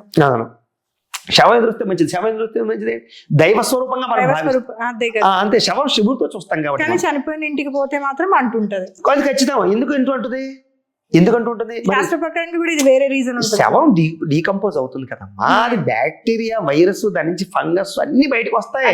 మనం ఎక్కువసేపు దాని దగ్గర, అందుకని ఐస్ బాక్స్ లో పెడతాం మనం. దానికి చాలా ప్రొటెక్షన్, కంపల్సరీగా దాని ప్రభావం మన మీద పడి తీరుతుంది. అది మీరు ఏదైనా దానికి సంబంధించి స్కోప్ లో ఏమైనా పెట్టి చూసుకున్నట్లయితే ఆ శవం చుట్టుపక్కల అందరూ చుట్టూ బ్యాక్టీరియా కంపల్సరీగా చేరుంటుంది. అందుకనే కదా, అందుకనే 10 రోజుల పాటు వాడు ఆ కంపౌండ్ లోనే ఉంటాడు, ఆ పీరియడ్ లోనే ఉంటాడు. అందుకని 10 రోజులు వాడికి దూరంగానే ఉండాలి, ముట్టుకోవాలి, అంటుకోకూడదు వైరస్. కానీ దీని వల్ల ఎలా క్రియేట్ అయింది? ఫంక్షన్ లకు వీళ్ళు రాకూడదు, వీళ్ళకి మైల ఉంది, సంవత్సరం పాటు వీళ్ళు ఇలా ఉండాలి అలా ఉండాలి, వేరేలా క్రియేట్ అయినాయి కంప్లీట్ గా. అదే చెప్తున్నాను, శాస్త్ర ప్రమాణం ప్రకారంగా దానికి ఉండే ఎన్నో రకాల రీజన్స్ ఉంటాయి. అంతేకాదు వాళ్ళు బాధలతో ఉంటారు, బాధతో ఉన్నటువంటి వాళ్ళ దగ్గరికి, బాధతో సంతోషంగా ఉన్న వాళ్ళ దగ్గరికి వెళ్ళడం ఏంటి, బాధతో ఉన్నవాడు ఫంక్షన్కి రావడం ఏంటి? అంటే అది అంటే ఒక నెగిటివ్ ఎనర్జీ పాజిటివ్ ఎనర్జీ కలవకూడదు. ఇక్కడ వాడు ఏంటంటే సిక్ అయ్యి వీక్ అయ్యి వాడు తల్లిదండ్రుల మీద బాధతోటో వాడు ఆ ఛానల్లో ఉన్నాడు, వాడు సైకలాజికల్ గా దానికి సంబంధించిన విధిలో ఉండాలి, వాడు కర్మ చేయాలి. వాడు 10 రోజుల పాటు ఆ టైంలో నేను వచ్చి ఎంజాయ్ చేస్తాను, లేకపోతే వాళ్ళతో డ్యాన్స్ చేస్తాను, శుభకార్యాలు పాల్గొంటాను అంటే తండ్రి మీద విలువ లేనట్టే కదా, కర్మ మీద విలువ లేనట్టే కదా. అందుకని ఎవరండి కలపరు, అంతేగాని దానివల్ల హాని అని కానీ ఇంకోటని కాదు కదా అని అర్థం. కానీ దాన్ని ఎలా క్రియేట్ చేశారంటే ఒక చనిపోయిన ఇల్లు వాళ్ళు వచ్చి ఇప్పుడు కళ్యాణ మండపం ఎక్కకూడదు, నెగటివ్ జరుగుతది. ఇప్పుడు మీరు అన్నట్టుగా భర్త చనిపోయిన ఆవిడ వచ్చి ఏ పనులు శుభకార్యాలు చేయకూడదు, దాని వల్ల మళ్ళీ వీళ్ళ మంగళసూత్రానికి కూడా ప్రాబ్లం అయితే సమస్య లేదు, అలాంటి నమ్ముతున్నారు. శాస్త్రం చెప్పలేదు. ఫర్ ఎగ్జాంపుల్, సింపుల్ ఎగ్జాంపుల్ చెప్తాను మీకు. ఒక ఇంట్లో ఒక తండ్రి చనిపోయాడు అనుకుందాం, కూతురికి పెళ్లి పెట్టుకున్నారు. ఆ నెలలో తండ్రి చనిపోయాడు. 11వ రోజు దాటిన తర్వాత కూతురికి పెళ్లి చేసేయచ్చు ఇంట్లో. ఆ ఇంట్లో పెళ్లి చేయొచ్చు, వాళ్ళందరూ పెళ్లిలో పాల్గొనవచ్చు. కన్యాదాన ఫలితం ఆ పోయిన వాడికి వస్తుంది కాబట్టి. అర్థమైందా మీకు? శాస్త్రం చెప్పింది. అంటే దీన్ని బట్టి మీరు అర్థం చేసుకుని శాస్త్రం మూఢనమ్మకాలు చెప్పలేదు కదా. వివాహాలకు వెళ్ళకూడదు, పెళ్లిళ్ళు పని చేయవు, శుభకార్యాలకి ఈ పోయిన వాళ్ళ ఇంట్లో వాళ్ళు వెళ్ళకూడదని ఎక్కడైనా ఉందా? భర్త చనిపోయిన ఆవిడ మంగళసూత్రంకి నల్ల పూసలు ఎక్కించకూడదు అని మాట్లాడతారు కదా. అది కరెక్టే. దానికి రీజన్ ఉంది. దానికి ఏంటంటే వీళ్ళు పూర్వసువాసులు, మాంగళ్య బలం అన్నారు దీనికి. గౌరీ ఉపాసన చేసుకుని, గౌరీ అనుష్ఠానం చేసుకుని మాంగళ్య బలంతో ఉన్నటువంటి వాళ్ళు ముత్తైదు అంటారు దాన్ని. ఆ వాళ్ళ ముత్తైదు ఉపాసన చేసినటువంటి వాళ్ళు, సువాసులుగా ఉన్నటువంటి వాళ్ళు కొన్ని శుభకార్యాలకు అర్హులు. కాని వారు దానికి అర్హత్వం ఉండదు. అదంతా పూర్వజన్మ సుకృత కర్మ చేత వాళ్ళకి దైవబలం ఆపాదించబడుతుంది కాబట్టి వాళ్ళు ఆ పనులకు దూరంగా ఉండాలి అని. అంతేగాని కాని అని కానీ కీడని కాదు దాని అర్థం. ఓకే. సో ఈ వివాహాల విషయానికి వస్తే చాలా వరకు ఈ మధ్య కాలంలో డివోర్స్ కేసెస్ కానీ లేదంటే చంపుకోవడాలు కానీ ఎక్కువ అవుతున్నాయి కదా. నిజంగా జాతకంలో ముందే తెలిసిపోతుందా వీళ్ళిద్దరు విడిపోతారు, ప్రేమ వివాహాలు అయి ఉండొచ్చు అంటే వీటికి ఎలాంటి ముహూర్తాలు పెడతారు, ఎలాంటి టైంలో వీళ్ళు పెళ్లి చేసుకోవాలి ఏంటి? ప్రేమ వివాహాలు అయి ఉండొచ్చు లేదా అరేంజ్ మ్యారేజెస్ అయి ఉండొచ్చు. ఈ రోజుల్లో ఎక్కువగా జరుగుతుంది ఇదే. భార్యాభర్తల మధ్య గొడవలు, తగాదాలు, అవి క్రిమినల్ కేసుల దాకా వెళ్ళిపోవడాలు, చంపుకోవడాల దాకా వెళ్ళిపోతున్నాయి. మీరు చూసి చెప్పింది చాలా కరెక్ట్. దీనికి కారణం జాతకాలు స్పష్టంగా కనపడుతూ ఉంటుంది. కారణం ఏంటంటే కనుక పితృశాపాలు, కాలసర్పదోషాలు, ప్రధానంగా కుజదోషాలు. ఎవరైనా చెప్తే నమ్మరు. పంచాంగంలో స్పష్టంగా రాసి ఉంటుందండి. మీలాంటి సామాన్యులు కూడా మామూలుగా మార్కెట్లో దొరికే పంచాంగం చూసుకున్నా కుజదోషం ఒకళ్ళకి ఉండి ఒకళ్ళకి లేకపోతే ఇద్దరిలో ఒకళ్ళకి మృత్యువు అని. ఆ క్యాండిడేట్లే ఒకళ్ళొకరు చంపేస్తున్నారు. అర్థమైందా? అంటే శాస్త్రానికి విరుద్ధంగా పెళ్లి చేసుకున్నటువంటి వాళ్ళలోనే ఇలాంటి ప్రభావాలు జరుగుతున్నాయి. అవి ఇది నోటి మాట చెప్పట్లేదు నేను. మాలాంటి వాళ్ళం కూడా ఒకటి గుర్తుపెట్టుకోండి. మేము ముందర మీ పొజిషన్ నుంచి మా పొజిషన్కి వస్తాం. మాలో కూడా ఒక నాస్తికుడు ఉంటాడు. మేము గుడ్డిగా నమ్మం. ఎంచేత నేను పెళ్ళిళ్ళ ముహూర్తాలే పెట్టుకుంటున్నాను, నేను దాన్ని ఫాలో అవుతున్నాను కాబట్టి నేను దానికి ఎంతో కొంత రెస్పాండ్ అవ్వాలి కదా. అంచేత నా జీవితంలో దీన్ని ఆపాదిస్తున్నప్పుడు నేను దాన్ని కొంత అబ్జర్వేషన్ చేస్తాను కదా. మేము కొంత పరిశోధన చేసాం. ఏంటి ఇలాగ మరణాలు వచ్చినటువంటివి, విడిపోయినటువంటి వాళ్ళు, వాళ్ళ జాతకాలు కొంత పక్కన పెట్టుకుంటాం. ఎప్పుడైనా సరే వచ్చి వాటిలో ఏం తేడాలు ఉన్నాయి, ఏ కారణం చేత వీళ్ళు విడిపోయారు, వీళ్ళ కేసులో ఈ కారణం చేత వీళ్ళు మృత్యుగండం వచ్చింది అని టారేజ్ చేసుకుంటే అలా జరిగిన ప్రతి జాతకంలోనూ ఈ దోషాలు ఏదో ఒక దోషం ఉంటుంది. అంటే అవి జరుగుతున్నట్టే కదా. మేము కేస్ స్టడీస్ చేసుకుంటే మాకు అర్థమవుతున్నాయి. కాబట్టి మేము నమ్మకంగా చెప్తాం, ధైర్యంగా చెప్తాం. వద్దమ్మా తేడాగా ఉంటుంది అని పర్ఫెక్ట్గా ఎందుకు చెప్తామంటే మేము కొంత చూస్తాం, కేస్ స్టడీస్ చేస్తాం కాబట్టి. కానీ అరేంజ్ మ్యారేజెస్ లో కూడా ఇప్పుడు ఫర్ ఎగ్జాంపుల్ ఈ రీసెంట్ గా జరిగిన మర్డర్స్ లో కానీ లేదంటే ఇవి కానీ చూసుకుంటే అరేంజ్ మ్యారేజెస్ మంచి ఫ్యామిలీస్ అసలు అప్పటి వరకు ఏ గొడవలు లేకుండా సడన్ గా డ్రమ్ లో పెట్టడాలు లేకపోతే కుక్కర్ లో పెట్టడాలు, ఎగ్జాంపుల్ గా చెప్తున్నా, అవే కాదు ఫ్రిడ్జ్ లో పెట్టడాలు లేకపోతే ఏదో ఒకటి. అంటే అవన్నీ కూడా ఆల్మోస్ట్ ఆల్ అవన్నీ కాదు, ఇంకా కొన్ని కేసెస్ చూసుకుంటే అవన్నీ అరేంజ్ మ్యారేజ్. అరేంజ్ మ్యారేజ్ అంటే ఏదో ఒక దగ్గర ఏదో ఒక పంతులు ముహూర్తం పెట్టింది. మరి పంతులకి ముందు తెలిసినప్పుడు ఎందుకు ముహూర్తం పెట్టాడు? ఇక్కడ ప్రధానంగా జ్యోతిష శాస్త్రంలో చాలా పెద్ద క్లిష్టమైన సమస్య పెళ్లిళ్ళ ముహూర్తాలు చూడటం. పెళ్లిళ్ళ ముహూర్తాలు చూడడం అంత ఈజీ కాదు. ఎన్నో కోణాలు చూడాలి. అన్ని కోణాలు చూడగలిగే కెపాసిటీ ఉన్నటువంటి వాళ్ళు చాలా అరుదైపోయారు. ఈ శాస్త్రం చాలా పెద్ద డీప్ అనాలిసిస్ శాస్త్రం ఇది. ఇక్కడ ప్రధానంగా ముహూర్తం, ఇప్పుడు మీ ఇద్దరికి పొందలు, మొగుడు పిల్లలకి పొందలు చూడాలనుకోండి, భార్యాభర్తలకి, ఒకటి గణాలు కుదరాలి, నాడీ పొందలు కుదరాలి, పాయింట్లు రావాలి, షష్టాష్టకాలు అవ్వకూడదు, ద్విద్వాదశ రాశులు అవ్వకూడదు, సప్తమ స్థానంలో పాపగ్రహాలు ఉండకూడదు, అలాగే అష్టమ స్థానంలోనూ షష్ఠ స్థానంలో పాపగ్రహాలు ఉండకూడదు. ఎన్నో కోణాలు చూస్తే తప్ప వాళ్ళిద్దరికీ, అలాగే తారాబలం కుదరాలి. ఇవన్నీ చూసి పొంతలు చెప్పేవాళ్ళు, మ్యాచింగ్ చెప్పేటటువంటి ఆస్ట్రాలజర్స్ చాలా అరుదు. నేను చెప్తాను ఖచ్చితంగా 100కి 4 నుంచి 5 ఉన్నారు. అర్థమైందా? మిగతా 95 మంది నార్మల్గా పాయింట్లు చూసావు, పైపైన ఏవో చూసో లేదా 19 జంతువులు చూసో కలవాలి something అనేదో అది చెప్తారు. అది పాయింట్లు చూడాలి, 18 పాయింట్ల కన్నా ఎక్కువ రావాలి. అది ఒకటే కాదంటున్నాను, అది దాంతో పాటుగా ఇన్ని ఉన్నాయి, ఇన్ని కలిస్తేనే వాళ్ళు మ్యాచ్ అయినట్టు. ఇన్ని చూస్తున్నారా అంటే ఆ నాలెడ్జ్ జనాలకి. ఇదంతా చూడడానికి మినిమం ఒక పంతులకి ఎంత సమయం పడుతుంది? జాతక చక్రాలు వేసుకుని పర్టికులర్ గా మినిమం ఒక గంటనే పడుతుంది. గంట అంటే 2 చక్రాలు వేసుకోవాలి, చూసుకుని 2 అంటే మాలాంటి ఎక్స్పీరియన్స్ వచ్చేసిన తర్వాత మాలాంటి వాళ్ళకి పావు గంట సరిపోతుంది.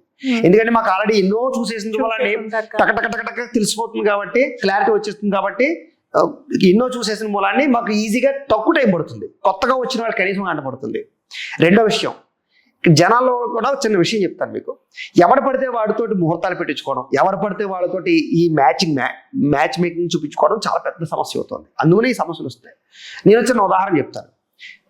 మీరే ఉన్నారండి, మీకు ఫర్ ఎగ్జాంపుల్ ఈ కిడ్నీయో గుండో ఇంకోటో ఏదో ఆపరేషన్ చేయాలి, శస్త్రచికిత్స చేయాలి. లేదండి, అది జస్ట్ ఎగ్జాంపులే, మీకేం కాదు, భయపడకండి, మీకేం లేదు, అన్ని బాగానే ఉన్నాయి. అంటే నేను నా ఫ్యాన్స్ కి కొంచెం ఎంతో కొంతమంది ఉంటారు కదా, నాకు ఏం కాలేదని క్లారిటీ, జస్ట్ ఎగ్జాంపుల్ అండి. మీరు మీమ్స్ బాగా ఫాలో అవుతున్నారు, నాకు అబ్బాయి ఎక్కువ చూస్తున్నారు ఏంటి. ఇప్పుడు ఉంది ఫర్ ఎగ్జాంపుల్ గా అనుకుందాం. అయితే మీరు ఒక ఆర్ఎంపీ డాక్టర్ దగ్గరికి వెళ్ళి నాకు ఇది కోసి ఇది చేసే ఆపరేషన్ అని చెప్తారా? ఆర్ఎంపీ డాక్టర్ దగ్గరికి వెళ్ళి కోసేమని ఎందుకు చెప్తాము? ఎందుకు చెప్పరు?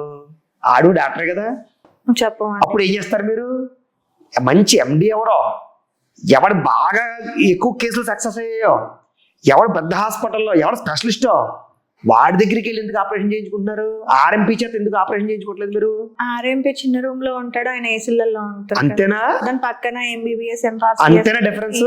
ఉంటాయి కదా, అంతేనా డిఫరెన్స్? వీడియో ఎంబీబీఎస్ ఇంకోటి ఏదో పెట్టుకోరండి, అక్కడికే వెళ్తారా? ఎందుకు వెళ్తారంటే వీడు ఇంజక్షన్ చేయడానికి పనిచేస్తాడు కానీ ఆపరేషన్ చేయడానికి పనిచేయడు. ఆపరేషన్ చేసేవాడి చదువు వేరు. అవును.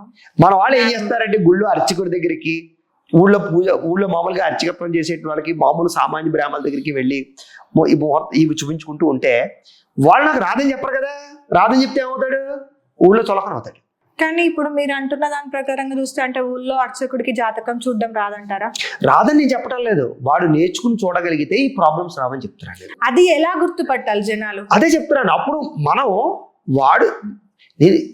తప్పు ఇది ఇక్కడ ఏంటంటే, మీకు వంకాయలు కావాలండి, మార్కెట్లో వంకాయలు ఉంటాయి, ఆ పుచ్చి వంకాయలు మంచి వంకాయలు ఏరుకోవాల్సిన బాధ్యత మీదే. అంతేగాని పైన కనిపిస్తుంది కదా, అవును పట్టిపోయింది తెలుస్తుంది, అబ్జర్వేషన్ చేస్తే తెలుస్తుంది. దాని కింద దాని గురించే జ్యోతిష్యులు సిద్ధాంతులు అని వేరే ఉన్నారు, ఆస్ట్రాలజర్స్ భాగం వేరు, మేము సెపరేట్ గా ఉన్నాం, పూజారులు వేరేగా ఉన్నారు. గుళ్ళో అర్చకత్వం చేసేవాళ్ళు పీటల మీద పీటెక్కిచ్చి యాజ్ఞికాలు చేయరు, తెలుసా మీకు? గుళ్ళో శివార్చకులు కానీ కృష్ణాలయంలో అర్చకులు కానీ పెళ్ళిళ్ళు అవి చేయరు. ఇప్పుడు చేసేస్తున్నారు అనుకోండి, ఈ బ్రాహ్మణులు దొరక్క. అది చెప్తున్నాను. పూర్వం మనకి అంతా సెపరేట్గా ఉండేది. ఊళ్ళో వైదికం చేసేవాళ్ళు వేరు, అంటే పెళ్లిళ్ళు శుభకార్యాలు చేసేవాళ్ళు వేరు, అపరక్రియలు చేసేవాళ్ళు వేరు, అంటే మనిషి చచ్చిపోయిన తర్వాత తద్దినాలు పెట్టించేవాళ్ళు, కర్మలు చేసేవాళ్ళు వేరు. ఇప్పుడు అందరూ ఒకటే చేసేస్తున్నారు లేక. అలాగే జ్యోతిష్యులు వేరు, సిద్ధాంతులు వేరు, అలాగే ఆగమశాస్త్ర పండితులు వేరు, అలా సెపరేట్గా ఉండేవారు. వాళ్ళ దగ్గరికి వెళితే వాళ్ళు ప్రత్యేక దారికి సంబంధించిన వాళ్ళు చూస్తారు. మీరు అలా కాకుండా మీరు కడపని వాడి చేత అలా ముహూర్తాలు పెట్టించుకుంటే తప్పదంటే ఎలాగంటే ఏరుకోవడం మీకు రాలేదు, నేనేం చేయను దానికి. అంటే ఉన్న వాళ్ళంతా అదే అయితే అందులో నుండి ఏరడం ఎలా? అదే చెప్తున్నాను కదా, సిద్ధాంతులు వేరేగా ఉన్నారు. వాడు ఆస్ట్రాలజర్ అయితే వాడి దగ్గరికి వెళ్ళాలి, ప్రముఖ వాడి జ్యోతిష పండితులు అయితే వాడిని ఎంచుకోవాలి, తప్ప మీదే. అదైనా మీకు మేమేం చేయాలి దానికి? అంతేలేండి, అంతే కదా. చేతులు కాకులు పట్టుకుంటా అలానే కాదు, అలానే అంటారు కదా. పంతుల దగ్గరికి వెళ్ళిన తర్వాత విడిపోయారు అనుకోండి, అమ్మ ఇప్పుడేందమ్మా చేసేది, ఆ రోజు నేను ఆ పూజ చెప్పినప్పుడు ఆ పూజ చేసేది ఉంటే ఇదంతా జరిగేదా అమ్మ మీ అమ్మాయికి అంటారు. ఇప్పుడు పూజ చేయకపోవడం వల్ల విడిపోయాడా, లేకపోతే ఆ పెళ్లి వద్దు అని చెప్పకపోవడం వల్ల విడిపోయారా?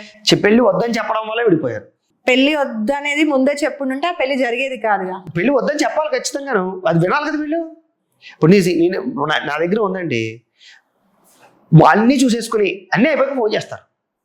ఫోన్ చేసి మామూలుగా ముహూర్తం పెట్టమంటారు. నేను ముహూర్తం పెట్టి కూడా ఒకసారి రీచెక్ చేస్తాను. అమ్మ నప్పలేదు కదమ్మా, ఎలా చేసుకుంటున్నారు? లేదని ఇష్టపడ్డారండి, కుటుంబం కూడా ఇష్టపడి చిన్నప్పటి నుంచి అనుకున్నాం అండి, ఎప్పటి నుంచి అనుకున్నాం. నేను ఏం చేయాలి ఇప్పుడు దీనికి? చెప్పండి సమాధానం. ఇవి ఎక్కువ కేసెస్ లవ్ మ్యారేజెస్ లో జరుగుతాయి. లవ్ మ్యారేజ్ లో జరుగుతున్నాయి. పెద్దలు కూతుర్చిన పెళ్లిలో కూడా వాళ్ళకి బాండింగ్లు, ఫ్యామిలీ రిలేషన్ బాండింగ్లు, లేకపోతే వ్యాపార రిలేషన్ బాండింగ్లు ఎన్నో ఉంటున్నాయి. పరిహారాలు చేసేయండి అంటారు, అది అంతవరకు కరెక్ట్. నేను ఒకటే మాట చెప్తాను అప్పుడు కూడా వాళ్ళకి, పరిహారం చేసేస్తాం, పరిహారం ఎలాంటిదో తెలుసా మీకు? ఈ కుర్చీ ఉంది, ఇది ప్లాస్టిక్ కుర్చీ అనుకుందాం, దీనికి ఒక కోడి విరిగిపోయింది, మీరు ఫెవికాలో ఫెవిక్విక్ వేసి అతికించారు, ఇప్పుడు నేను కూర్చున్నాను, ముందులో కూర్చోగలనా? చాలా ఇలా జాగ్రత్తగా కూర్చోవాలి, ఆనకుండా ఎక్కువగా అన్నంతసేపు ఉంటుంది, గట్టిగా కూర్చుని విరిగిపోతుంది. పరిహారాలు చేసిన తర్వాత పెళ్ళిళ్ళు అలాంటివి, అంటే వాళ్ళు దెబ్బలాడుకోకుండా అయ్యి బాబా ఎప్పుడు విడిపోతాం అని భయంగా కాపురం చేస్తూ ఉంటే బాగుంటుంది. మామూలు ముగ్గురు పిల్లలు అలా ఉంటే తక్కువ విడిపోతారు. చేత జాతకాలు నప్పలేదా, కొన్నాళ్ళు బాధపడండి, మంచి సంబంధాలు చేసుకోండి. రిస్క్ చేసి పరిహారాలు చేసేసి పెళ్లి చేసుకుంటే అది నిలబడదు. పేరు మార్చి కూడా చేసుకుంటారు కదా స్వామి, ఇంకా అది పెద్ద ఫూలిష్. అది పేర్లు మార్చి చేసుకునే ఆప్షన్ ఉంటే ఈ ప్రపంచంలో జాతకాలు నప్పాలనే క్వశ్చన్ ఉందండి అసలు. ఎందుకంటే నేను చాలా వరకు జనరల్ గా మనము పెళ్లికి ముందు ఒక పేరు ఉంటది, పెళ్లి ముహూర్తాలు పెట్టేటప్పుడు జనరల్ గా పంతులు ఉంటారు కదా, వాళ్ళు చెప్తారు అమ్మాయి జాతకం అబ్బాయి జాతకంలో ఇది కలవట్లేదు, అమ్మాయికి పేరు మార్చాల్సి ఉంటది, లేదంటే ఒకే ఇంట్లో అంటే ముగ్గురు సంతానం ఉన్నారు అనుకోండి, ఆ ముగ్గురు సంతానానికి ఒకే లెటర్ పైన పేర్లు ఉంటాయి కనుక ఎవరికో ఒకరికి జాతకం బాగుండదు, సో కన్ఫర్మ్ గా వాళ్ళు ఏదో ఒక రోజు పేరు మార్చుకోవాలి, అలా మార్చుకుంటేనే బాగుంటది.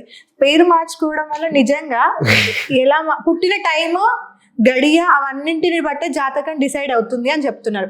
పుట్టిన వెంటనే పేరు పెట్టాం, అదే కదండి, అది పెద్ద ఫూలిష్ అంటారు కదా. సింపుల్ ఎగ్జాంపుల్ చెప్తాను మీకు. పేరు మార్చుకుని పెళ్లి చేసుకోవచ్చు అంటే ఈ అసలు జాతకాలు నప్పవలసిన పనే లేదు ప్రపంచంలో ఎవరికైనా. జాతకం నప్పలేదా అయితే పేరు మార్చి పెళ్లి చేసే. అలా చేసినవి చాలా పెళ్లిళ్ళు ఉన్నాయి కదా, ఉన్నాయి, చేసుకుంటున్నారు, కానీ ఏమీ నిలబట్టలేదు, అవదది తర్వాత ఇబ్బందులు. చాలా పెద్ద ఫూలిష్ అది. ఇప్పుడు నార్మల్ గా పేరు మార్చుకొని పెళ్లి చేసుకోవడం అనేది ఫూలిష్నెస్ అనుకున్నప్పుడు న్యూమరాలజీ గురించి కొందరు అగైనెస్ట్ అవుతారు. ఇప్పుడు మనకి న్యూమరాలజీ ప్రకారంగా కూడా పేరులో ఒక లెటర్ ని తీసేయడమో లేదా యాడ్ చేసుకోవడమో కూడా జరుగుతుంది కదా. సో మరి అలాంటప్పుడు న్యూమరాలజీని ఎలా ఫాలో అవుతున్నారు? న్యూమరాలజీని ఫాలో ఇప్పుడు ఫస్ట్ పాయింట్ ఏంటంటే పెళ్లిళ్ళ విషయంలో పేర్లు మార్చేసి పెళ్లి చేసుకోవడం అనేది ఫూలిష్నెస్, అది అమాయకత్వం. ఎందుకంటే అలా అయితే ప్రతి ఒక్కళ్ళు కూడా పేర్లు మార్చేసి ఎవరెవరైనా పెళ్లి చేసుకోవచ్చు, జాతకాలు చూడాల్సిన పని లేదు, అలా నప్పించేసుకోవచ్చు, అది తీసేయండి, అదే అమాయకత్వం. ఇక న్యూమరాలజీ దగ్గరికి వచ్చేసరికి శాస్త్ర ప్రమాణం ఉందా దీనికి? మీ నమ్మకం తప్ప దానికి శాస్త్ర ప్రమాణం ఏమీ లేదు. కారణం చెప్తాను మీకు. ఫర్ ఎగ్జాంపుల్గా మనందరం ఏ రాష్ట్రంలో ఉన్నాం? తెలుగు రాష్ట్రంలో ఉన్నాం. మన భాష ఏంటి? సంస్కృతం లేదా తెలుగు. మనం ఏ పేర్లు పెట్టుకుంటాం? తెలుగులో పేర్లు రాసుకుంటాం. మీకు చిన్నప్పుడు అక్షరాభ్యాసం చేశారా? దేని మీద రాశారు? మామూలుగా బియ్యం మీద రాస్తారు, అవునా కదా? ఏం రాశారు? తెలుగులో రాశారా, ఇంగ్లీష్ లో రాశారా? తెలుగులో రాశారా? ఈ రోజు మీరు ఇంగ్లీష్ లో లెటర్లు మార్చేస్తే తెలుగులో పదం ఎలా మారిపోయింది? అది మనం ఇంగ్లీష్ భాష ఎక్కడి నుంచి వచ్చింది? ఫస్ట్ ఇతర దేశాల నుంచి వచ్చింది, ఈ మధ్య కాలంలో వచ్చింది. అది పూర్వం ఉందా అసలు ఆ భాష? మన పూర్వం సంస్కృతం ఉంది, తెలుగు లేదా మన తెలుగు ఉంది. మనకి ఈ మధ్యకాలంలో ఆ భాష వచ్చింది. ఇప్పుడు మీరు మన తెలుగు పేర్లు పెట్టుకున్నటువంటి వాళ్ళం, తెలుగులో పిలుస్తున్నటువంటి వాళ్ళం, ఇంగ్లీష్లో లెటర్ మార్చడం వల్ల మన పేరు ఎలా మారిపోతుంది? మనం పిలిచే పేరు ఇప్పుడు మాధవి అని ఉంది, ఎంఏయో పెట్టారు, పిలవడం మాధవనే కదా పిలుస్తుంది తెలుగులో. ఏం చేంజ్ వచ్చిందే పిలవడంలో? వీళ్ళు అంటారు రాయడంలో తేడా వస్తుంది, ఎక్కడ అదంతా కూడా చాలా అమాయకత్వం. అది ఇక్కడ శాస్త్రం ప్రకారంగా ఏం మారుతుంది? శాస్త్రం ప్రకారంగా నీ పేరు ఎప్పుడు ముద్ర వేయబడుతుంది, అది ప్రింట్ అయిపడుతుంది, స్టాంప్ అయిపడుతుంది నీకంటే ఎప్పుడైతే నీ అక్షరాలని చిన్నప్పుడు బాలసార చేసినప్పుడు ఆ యొక్క బియ్యంలో సరైన ముహూర్త సమయంలో తండ్రి ఆ యొక్క బంగారపు ఉంగరంతో ఆ లిఖిస్తాడు, మాసనామన, నక్షత్రనామన, వ్యావహారిక నామన అని లిఖిస్తాడు.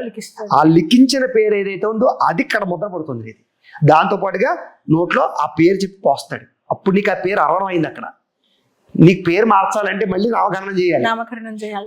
ఈ రకంగా శాస్త్ర ప్రమాణంగా తెలుగులో రాయాలి లేదా సంస్కృతంలో రాయాలి. దేవత పేర్లు పెడతాం కాబట్టి అవి సంస్కృత పేర్లు అయ్యాయి. నువ్వు ఇంగ్లీష్లో లెటర్లో చేంజ్ చేసేసి నీ జీవితం మారిపోతుందంటే అదేంటంటే మీ నమ్మకం. అది శాస్త్ర ప్రమాణం చెప్పకూడదు దానికి. అదేదో అదో రకమైనటువంటి న్యూమరాలజీ అనేది అదో పిచ్చి. నార్మల్ గా అయితే ఇప్పుడు మనం పుట్టిన వెంటనే మన జాతకము అదంతా టైము అవన్నింటిని బట్టి మన జాతకం అనేది రాస్తారు కదా. రాసిన తర్వాత ఏ అక్షరం అయితే వస్తుందో ఆ అక్షరం ఒక 2 లేదా 3 అక్షరాలు జనరల్ గా ఇస్తున్నారు ఈ మధ్య. ఈ అక్షరాలలో పెట్టుకోవచ్చు అమ్మ పేర్లని. ఆ 2-3 అక్షరాల్లో మనం ఒక అక్షరం సెలెక్ట్ చేసుకొని పేరు పెట్టుకోవడం జరుగుతుంది. దాని ప్రకారంగా నామకరణం అవన్నీ జరుగుతాయి. పెళ్లి సమయానికి వచ్చేసరికి మిగతా ఆ 2 అక్షరాలు వచ్చి ఉంటాయి కదా, ఇంకా బ్యాలెన్స్ 2 అక్షరాలు ఉంటాయి కదా. సో అప్పటికి ఈ పేరు మీద కలిసి రావట్లేదని, లేదంటే ఈ పేరు మీద ఈ వివాహం చేస్తే ఉండదని చెప్పేసి మిగతా ఆప్షన్స్ లోకి వెళ్ళి కూడా మార్చుకునే ఛాన్స్ ఉంటుంది. అసలు ఫస్ట్ ఆఫ్ ఆల్ పెళ్లికి పేరుకి ఏ సంబంధం లేదు. పెళ్లి ముహూర్తాలకి, జాతకాలకి, పొంతలకి అసలు పేరుతో ఏ సంబంధం లేదు. ఓకే. అసలు మనిషి పేరు అనేటటువంటిది గోచారానికి ఒకటే ఆపాదించబడుతుంది, జాతకానికి కాదు. ఓకే. మీ జాతకం చూడాలనుకోండి, డేట్ ఆఫ్ బర్త్ టైంని బట్టి లగ్నం వస్తుంది తప్ప మీ పేరుని బట్టి రాశి వస్తుంది, గోచారం అని. అర్థమైందా?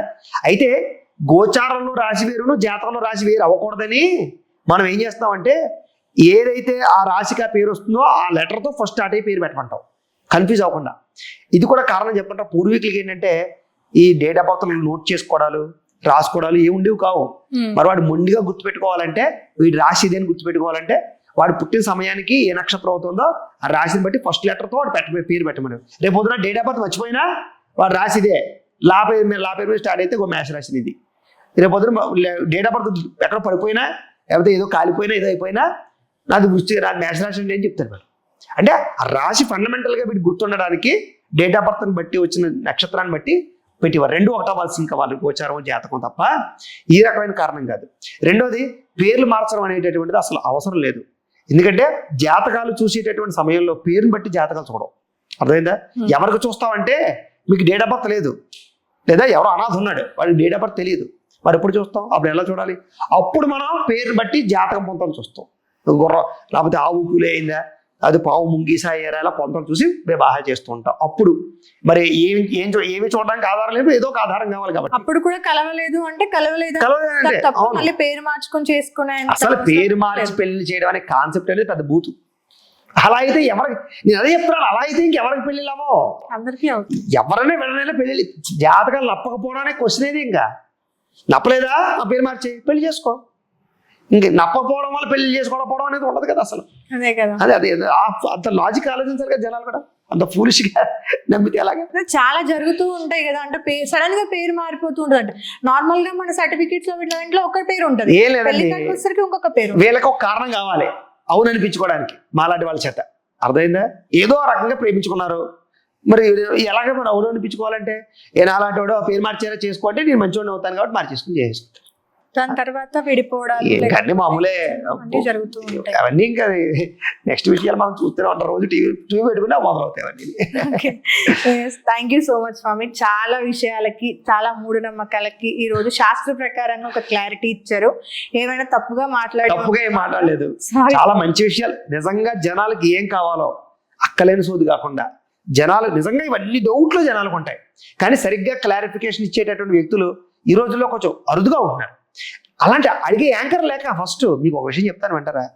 ఇప్పుడు నేను చాలా సంతోషిస్తున్నాను. ఫస్ట్ పాయింట్, ఇలాంటి యాంకర్ ఇప్పటిదాకా దొరకలేదని ఇప్పటిదాకా నేను చాలా బాధపడ్డాను. మంచి యాంకర్ గారు దొరకడం వల్ల మీరు కూడా ఏంటంటే నిక్కచ్చిగా ధైర్యంగా అడగడం. చాలా మంది యాంకర్లు ఏమనుకుంటున్నారంటే, ఇలా అడిగితే మళ్ళీ గురుగారు ఏమన్నా రారేమో నెక్స్ట్ టైం, లేకపోతే సరిగ్గా ఏం అవసరం లేదు. జనాలు ఏమంటారు అన్న భయం, జనాలు ఏమంటారు, రెండు ఏముంటాయి, ఏ అవసరం లేదు. మనం అడిగేటటువంటి క్వశ్చన్ నిజాయితీది అయితే కనుక ఖచ్చితంగా అడగచ్చు.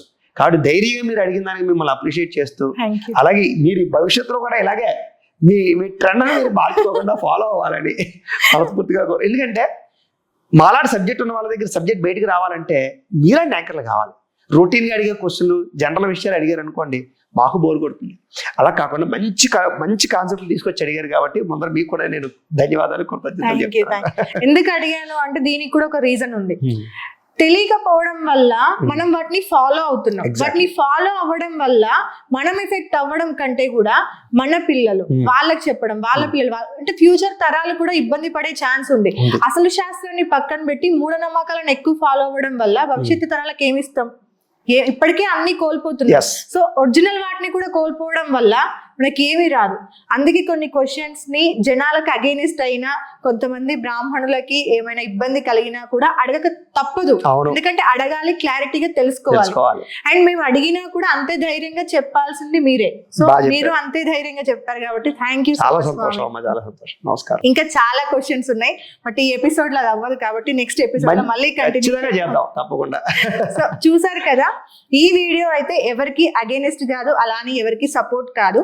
నిత్య జీవితంలో మనం ఫాలో అయ్యే కొన్ని మూఢనమ్మకాల గురించి, అసలు శాస్త్రంలో ఏముంది, అది రాను రాను ఎలాగ మారింది అనే వాటి గురించి మాత్రమే చిన్న డిస్కషన్. సో నెక్స్ట్ ఇంటర్వ్యూలో మళ్ళీ కలుద్దాం. మళ్ళీ మాట అడ్జస్ట్ కాకుండా ప్రేక్షకులు కూడా ఒక చిన్న విషయం చెప్పదలుచుకున్నాను. ఏంటంటే ఇప్పుడు ఈ మాట్లాడిన మాటలన్నీ విన్నారు కదా, మీకు కూడా చాలా డౌట్లు ఉంటాయి, ఎన్నో క్వశ్చన్స్ ఉంటాయి. అవి మీరు కింద కామెంట్లు అడిగారు అనుకోండి, నెక్స్ట్ యాంకర్ గారు మమ్మల్ని అడుగుతారు. కాబట్టి కంపల్సరిగా కామెంట్ రూపంలో ఇప్పటిదాకా మేము చెప్పిన విషయాలు మీకు అర్థమయ్యాయా, చెప్పింది కరెక్ట్గా ఉందా లేదా అనే విషయాలు, మీ ఒపీనియన్ ఏంటనేది ఫస్ట్ కామెంట్ ఖచ్చితంగా పెట్టండి. రెండు, మీకున్న డౌట్స్ మీ దగ్గర బోల్డ్ ఉంటాయి ఇక్కడ కన్నా, అవి కూడా మీరు కామెంట్లో పెడితే అవి కూడా ఆవిడ క్యాచ్ చేసి మళ్ళీ అవి అడుగుతారో కూడా మనం చెప్పుకునే ప్రయత్నం తప్పకుండా అడుగుతారండి. ఎస్, మన శాస్త్రి గారు చెప్పినట్టు మాకు తెలిసినవే కాదు, మీకు తెలిసింది, మీరు నిత్యం ఫాలో అవుతున్న కొన్ని మూఢనమ్మకాలు, ప్రెషర్ వల్ల ఫాలో అవుతున్న కొన్ని మూఢనమ్మకాలు కూడా ఉంటాయి. సో అవి ఏంటి, అవి నిజమైనా కాదా, వాటిని ఎంతవరకు నమ్మాలి, ఎంతవరకు ఫాలో అవ్వాలి, ఇలాంటి డౌట్స్ ఉంటాయి కనుక ఈ వీడియో కింద కమెంట్స్ పెట్టండి. డెఫినెట్గా ఆ కమెంట్స్ అన్నింటినీ కూడా గ్యాదర్ చేసి మళ్ళీ ఒక రోజు శాస్త్రి గారితో ఇంటర్వ్యూ తీసుకొని వాటన్నింటికి కూడా పేరు మెన్షన్ చేసి మరీ క్లారిటీ ఇవ్వడం జరుగుతుంది. వాళ్ళకి ఇష్టం ఉంటే పేరు మెన్షన్ చేయడం ఇష్టం ఉంటే, మీకు ఇష్టం అయితే కనుక మీ పేరు మెన్షన్ చేసి మరీ మీ ప్రాబ్లమ్ కి సొల్యూషన్ అయితే ఇవ్వడం జరుగుతుంది. అంతవరకు ప్లీజ్ డూ సబ్స్క్రైబ్ ఏవా భక్తి. Thank you so much.